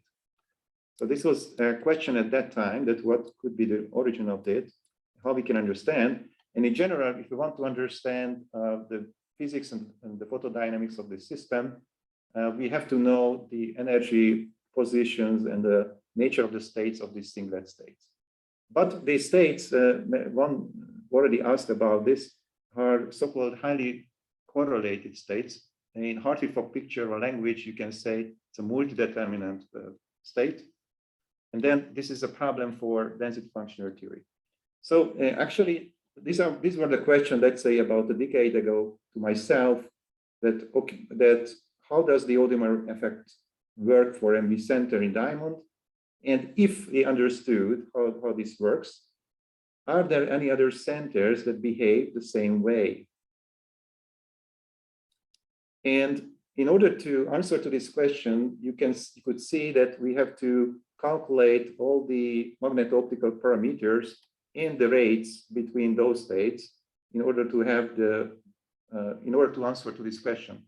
And basically the challenge here from computation point of view is that we have to calculate all of these parameters and the rates for a very large system, for between 500 and 1,000 atom systems that were not available a decade ago, and it's still a big challenge for us. And that's I would like to show some sketches that how we could proceed with these challenges. And the first is how to calculate the energy of these highly correlated states. And actually, together with Michael Bockstatter, we had this idea already in 2005, actually. And it was a very long path to get here. But the idea is to select some orbitals that are quite interacting with each other with Coulomb interaction. I mean, the localized orbitals. And for those orbitals to calculate the interaction directly with the Coulomb integral. So it's in the Hartree-Fock language, it's called the CI configuration to interaction theory for the subset of selected orbitals. And for the rest, we are using the density functional theory. But here, instead of using the pure potential, we are using an effective screened potential. And we chose, in this case, the random phase approximation. And this kind of treatment or approach has been then already implemented by other groups later on. So we published this paper here and this year, and later on this has been implemented by other groups too, like Julia Gali and Cyrus Dreyer. But here there is a big challenge here, is that if we calculate, this kinetic energy part here from the HSC, let's say, or the density functional theory. In this case, we use the hybrid density functional theory we call HSC. Then we have to take into account that once we calculate the correlation with this CI method, for those electrons that we have to subtract the interaction which is calculated by this density functional theory. So this is the so-called the double counting correction. And actually here we had to use this double counting correction, a heuristic picture, because we saw that in this density functional, HSC density functional, we are using an exchange term between the quantum orbitals with a factor of 1/4. That's why in the double counting term, we have to apply the same factor. But this was a heuristic, and honestly, this was driven by a common sense and not a rigorous mathematical description. Nevertheless, we applied this theory, and these are the results. Maybe it's difficult to follow, but maybe I highlight two issues. So one is that if you compare these electronic level structures for this methodology, I just introduce you very briefly, and the very popular GW plus beta surfer equation, which is based on the many-body perturbation theory, then you can see that even the order of these triplet E and the singlet E prime, the order of those may change. And also the level, the singlet A1 level also shifts down with respect to this state. And actually we know also from experiment now that the order must be in this order, and the energy gap here must be greater than this.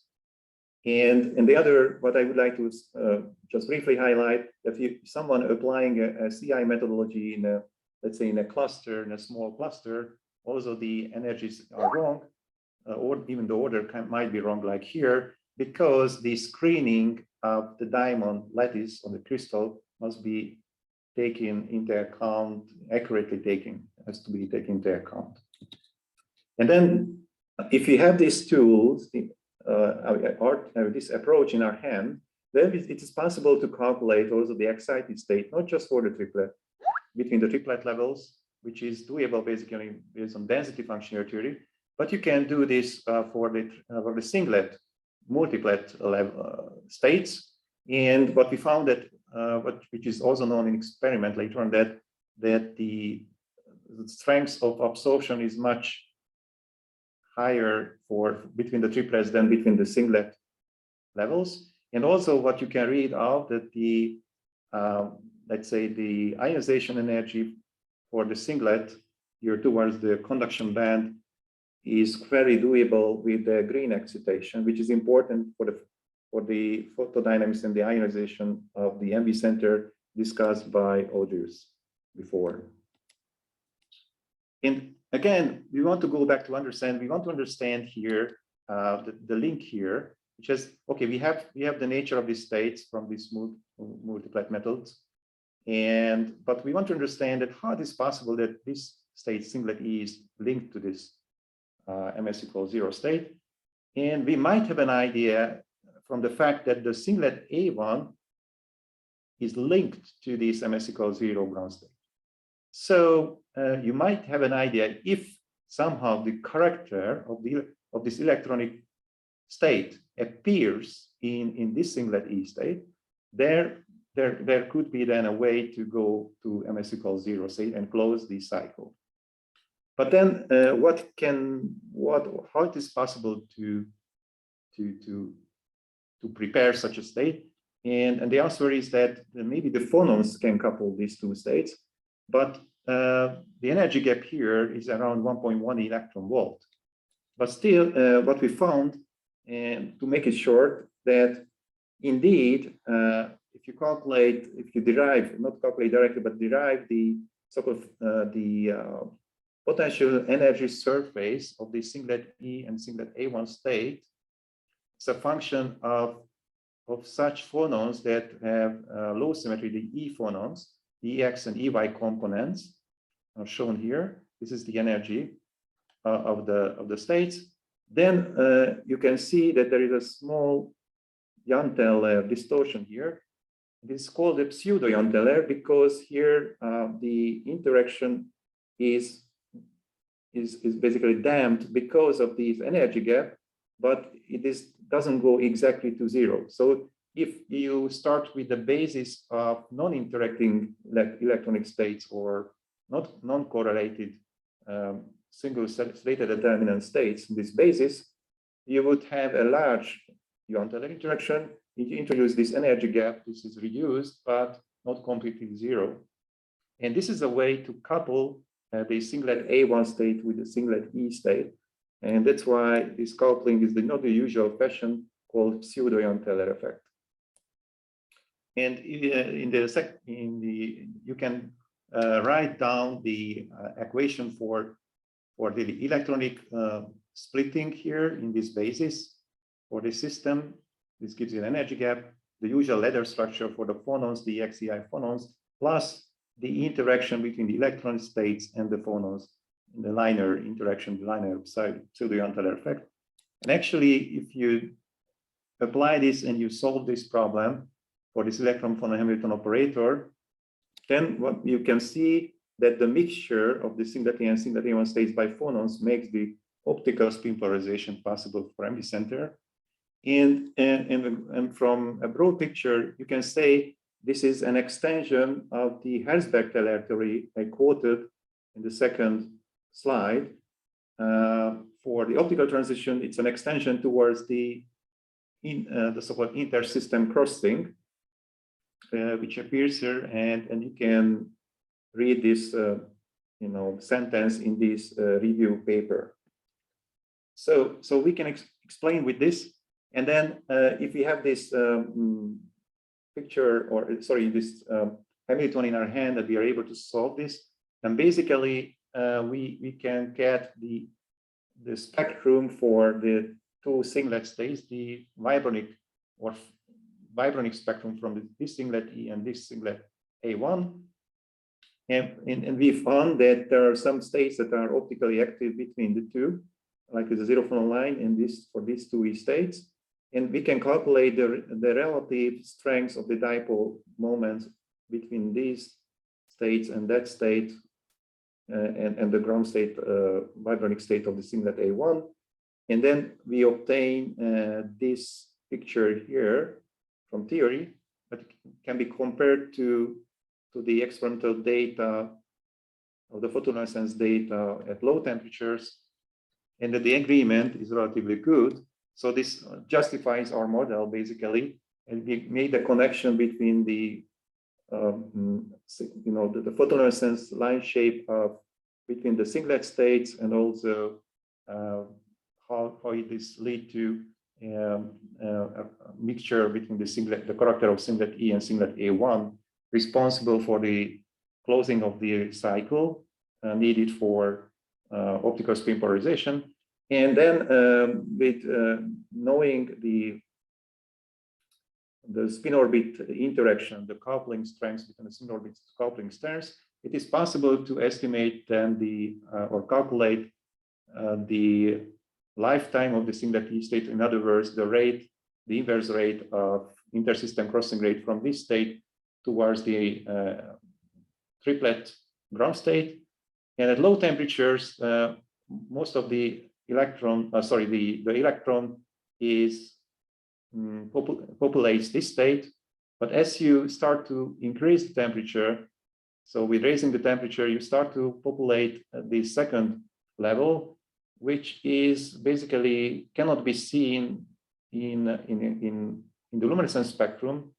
But from this state, you have a faster recombination towards the MSE zero state, which means that the lifetime will decrease. So these data points are from experiments in 2011, and this red line is our calculated rates over inverse the lifetime. So this we could explain that how ODMR really works, or at least how it closes the cycle. So when we have all of these in our hand, so we can ask the question again that what other system can be understood other system, and then we can find other system. And then I just mentioned here just very briefly a review paper from where we have collected results till 2020 June, and actually these green arrows show the green arrow defects show those defects that have been confirmed as a single defect spin, observation of single defect spins. So this is represented by these green arrows. And actually, if you count them as a type, how many types of defects are there, or that have been observed like this, actually you may use a single hand or maybe two hands to count them all.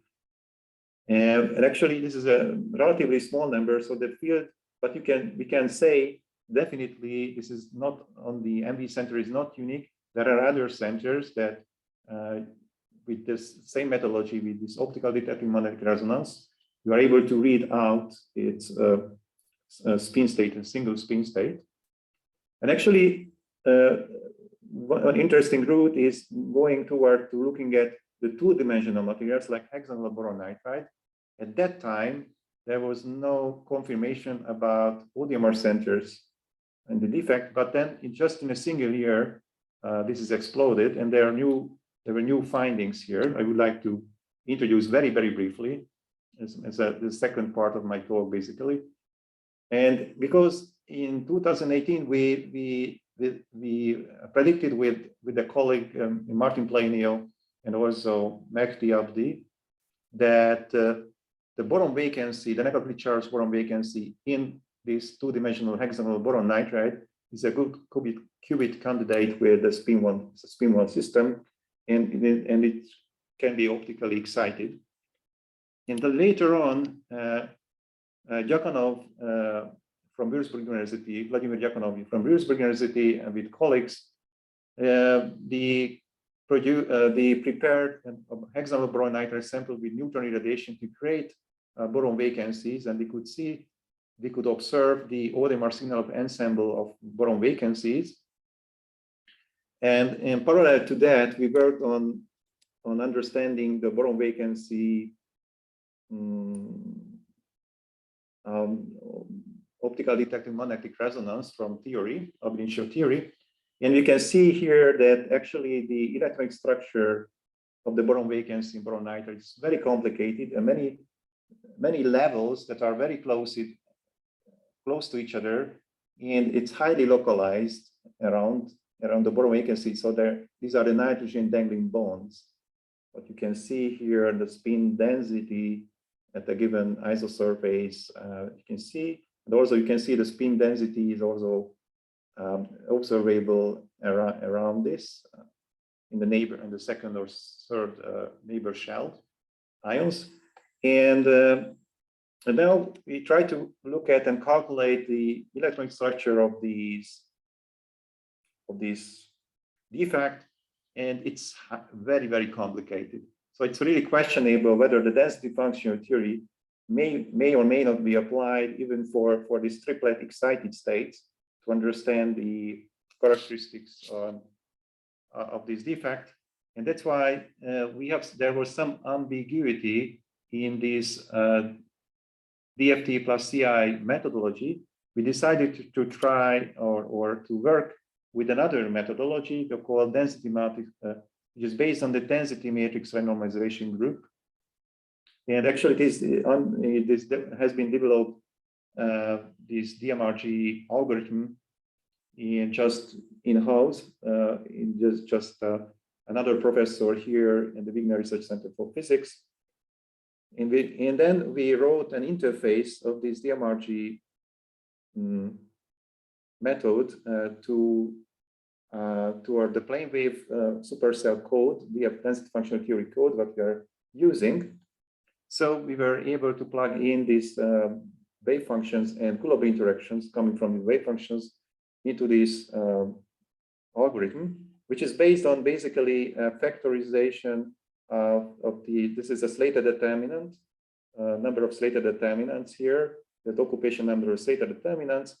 And basically the DMRG is using vectorizing first, looking at the occupation number of either with 0, 1 alpha beta electrons or full occupation of that.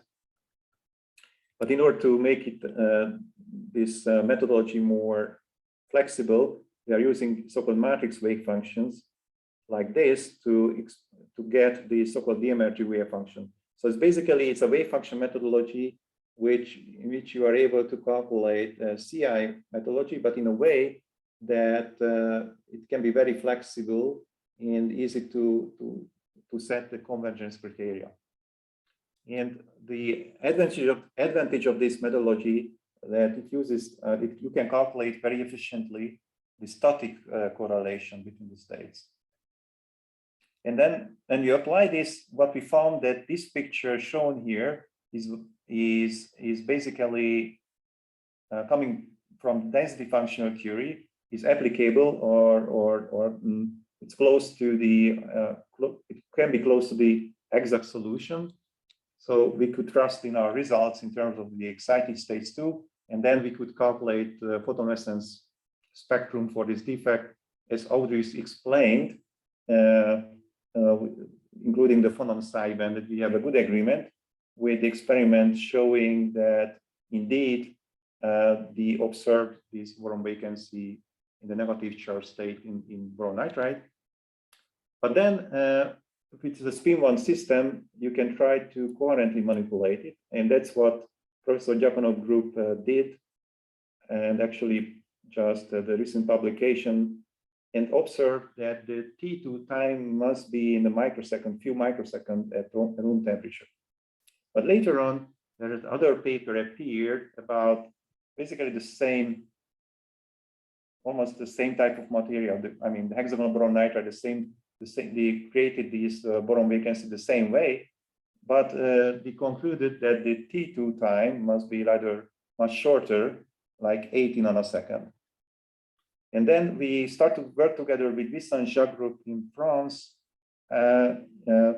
where they have a special samples with boron 10 and boron 11 enriched boron nitride. So because you have to know that the boron nitride is rich in nuclear spin. So the nitrogen, you have 90% abundance of nitrogen 14 with the nuclear spin of 1. Whereas in boron, you have boron 11 and boron 10 with about 80% and close to 20% natural abundance. So with the boron 11 has a lower number of nuclear spin, I think 1, and for the boron 10 is 3. So this means that this is a dense, spin dense lattice. But if you purify it, let's say with boron 11 and boron 10, maybe you can understand better the electron spin resonance signals. And that's what you can see here, that in boron 11, maybe it's not so observable. With boron 10, you can clearly see the 7 peaks that are coming from the hyperfine interaction with 3 nitrogen 14 nuclear spins, and the calculated hyperfine interaction along the z-axis about 47 megahertz agree very well with this spacing here, 47 megahertz. And so, but it means that also it's experimentally confirmed there is a large Fermi contact hyperfine interaction between the electron spins and the nitrogen nuclear spins, and also other approximate nuclear spins around. And then with Victor Ivadi, who is working with me, we applied this so-called coupled cluster expansion theory with a higher order to calculate the spin, the evolution of the spin in the field of these nuclear spins. And in the simulation, we are able to switch off the Fermi contact hyperfine interaction of the defect. And in that case, we obtain like 32 microseconds, which agrees with the previous or closely agrees with the previous result published by others for a hypothetical defect, spin-1 defect. However, if we switch on the calculated Fermi contact hyperfine interaction, then we observe a much shorter T2 time in the range of 100 nanosecond. I'm telling this in the range because it depends on the actual choice of whether it was boron 11 or boron 10, but the order of magnitude is 100 nanosecond. So this, I think this result tells us that it's very important when you have, at least for those solids where you have a relatively dense nuclear spins, those predictions that are based on hypothetic defects without taking into account the specialty of the actual defect, meaning the spin density distribution and the strengths of the contact hyperfine, Fermi contact hyperfine interactions are not trustable. So we have to look at these defects or investigate these defects one by one. And with that, I would like to thank for your attention. And this is my group here, where I think Victor Ivade is not in the picture, but Gergő Tiring, who really contributed a lot to understanding the electron phonon interaction for diamond nitrogen vacancy center. You can show him here. And as I told you regarding the interaction of spins in the lattice and understanding that, Victor Ivade worked a lot on this with me. And I hope, I mean, I'm on time, I don't know. And thank you for your attention. And also I would like to acknowledge also, of course, my sponsors who made it possible to achieve these results. Thank you very much, Adam, for a very interesting talk. So if you have any questions for Adam, please put them in the chat like previously.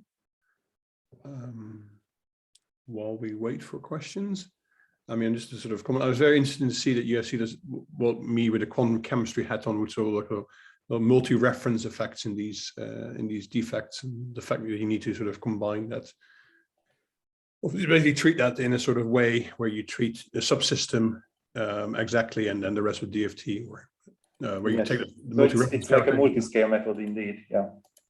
So could you, in principle, because you talked about, okay, your cluster calculation doesn't reproduce that because you lack the sort of the long-range crystal potential on this defect. What about sort of the sort of methods where you use embedding, but you use sort of classical or embedding at a lower theory level, sort of like we still do a finite cluster, some like basically model Littleton like calculations. Would that be possible if you follow?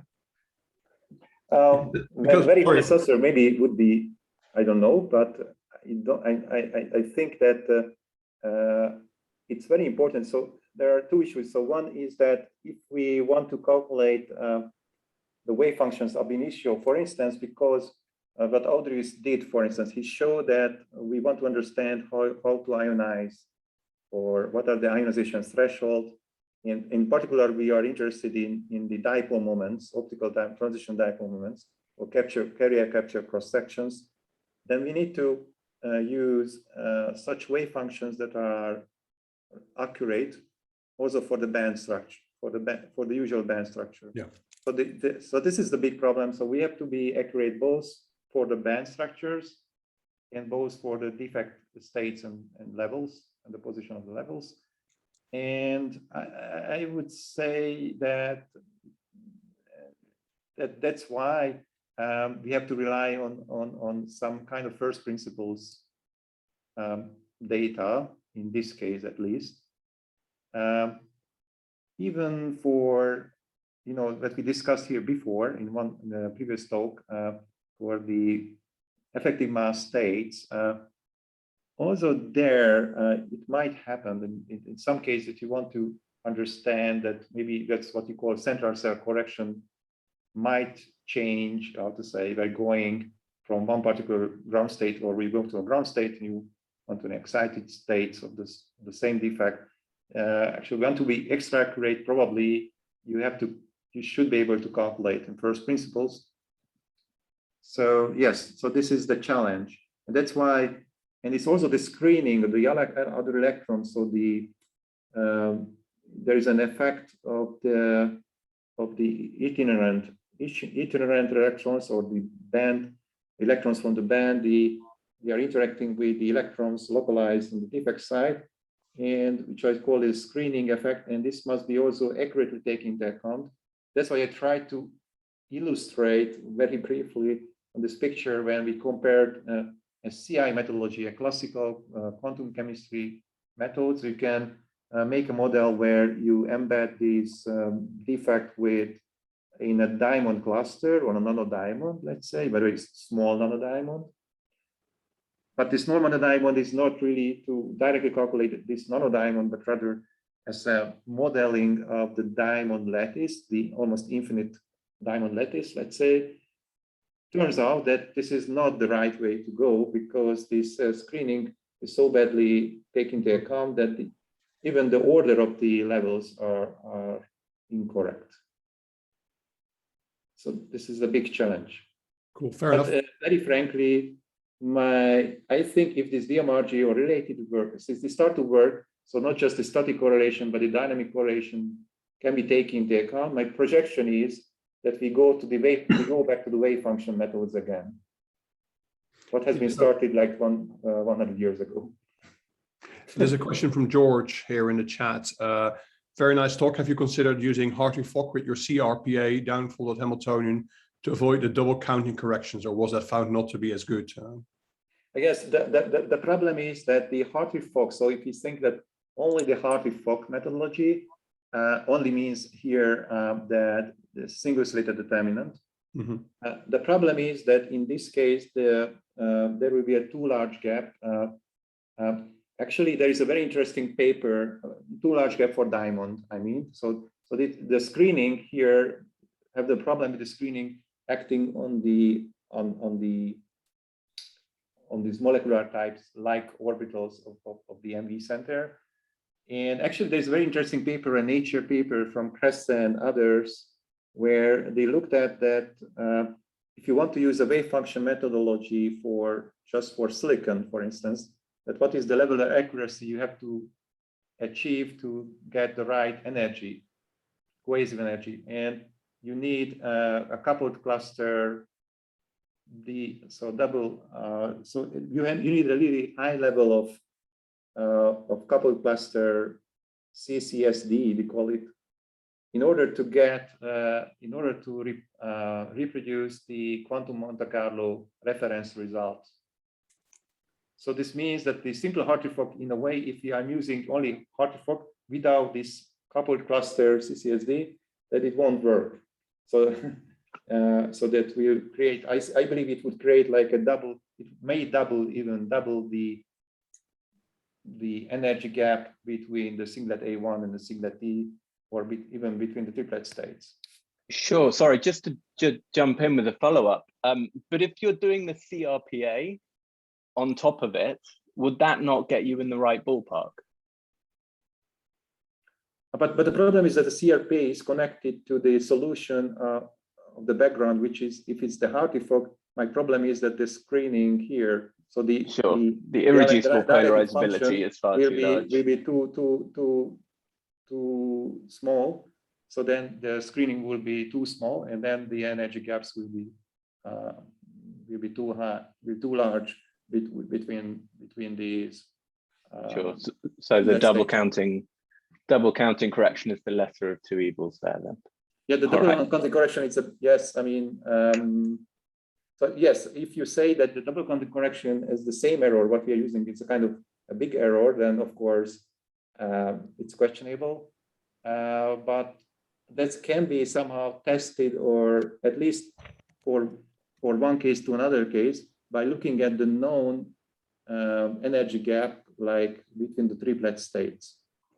I mean, it's not a general solution. It's just like you can test, let's say, the validity of your approach by looking at known energy gaps, and then you can trust that the double counting error you might have as the same accuracy like for the known triplet gap, for instance. Sure. Okay. Thank you. So there's another question from Cedric. So Cedric, if you can ask a question live, please. Yeah, sure, absolutely. I mean, very nice talk. Thank you very much. So I was just wondering, since the talk focused more, you focus more on the single point defect, optical dynamics, and T2, for example. I was wondering if you also consider studying interactions between multiple defects. And here I'm thinking, for example, for the longer term goals, which are to design arrays of qubits, for example, that would be in dense cluster, for example. So is there any understanding, for example, if interdefects interactions could affect, for example, the relaxation from the singlet to triplet states, or whether T2 would be, for example, increased or reduced by interdefect interactions? Okay, thank you for your question. So maybe I can divide it into two parts. So if you are talking about the T2 interaction, we already did it. Actually, also, as I told you, this maybe I should refer to Victor Rivadi. Maybe I should write his name, sorry, here. So if you look at his last results, actually he's already doing that. Sometimes with me, sometimes now he's getting to be independent from me. So when there are other defects in the lattice that have a spin, either a spin 1/2, let's say, or electron spin, I mean, or a defect creates an electron spin 1/2.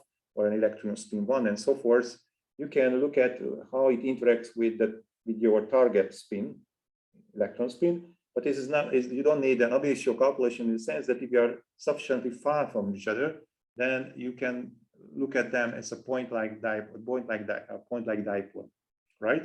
So it's already on the way that we're already doing that. At how the T2 time or the T2 start time would change, would be affected by the presence of other defect spins, let's say electron spins. But if usually for these defects, although they call it molecular type orbital or atomic-like, actually this extension of these wave functions also, okay, it's not so extended like for the phosphorus donor, definitely. But still, we have some also results that, let's say for the MV center, you still have about 4 nanometer extension, although not spherically, but the kind of in a special plane, so it's not spherical. So in some directions you have 4 nanometer extension. In other direction you have only 2 nanometer extension. But what I'm trying to say that you are the direct interaction between this, let's say in this particular case, the MV center or the other defect, they have to be closer than this 4 nanometer to calculate this maybe from first principles directly. But of course, that actually in general, if this extension, it depends on the extension of the wave function. So if you have a phosphorus donor where this extension of the wave function is much longer, of course, then you may need to calculate directly these interaction or overlap of orbitals and so forth, maybe from ab initio level. Thank you very much. That makes a lot of sense.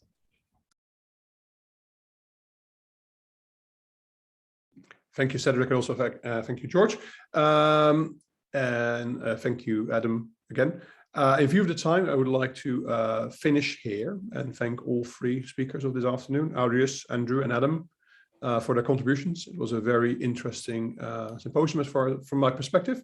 Hope you all felt the same, and hope to see you all at the next TYC event. Thank you.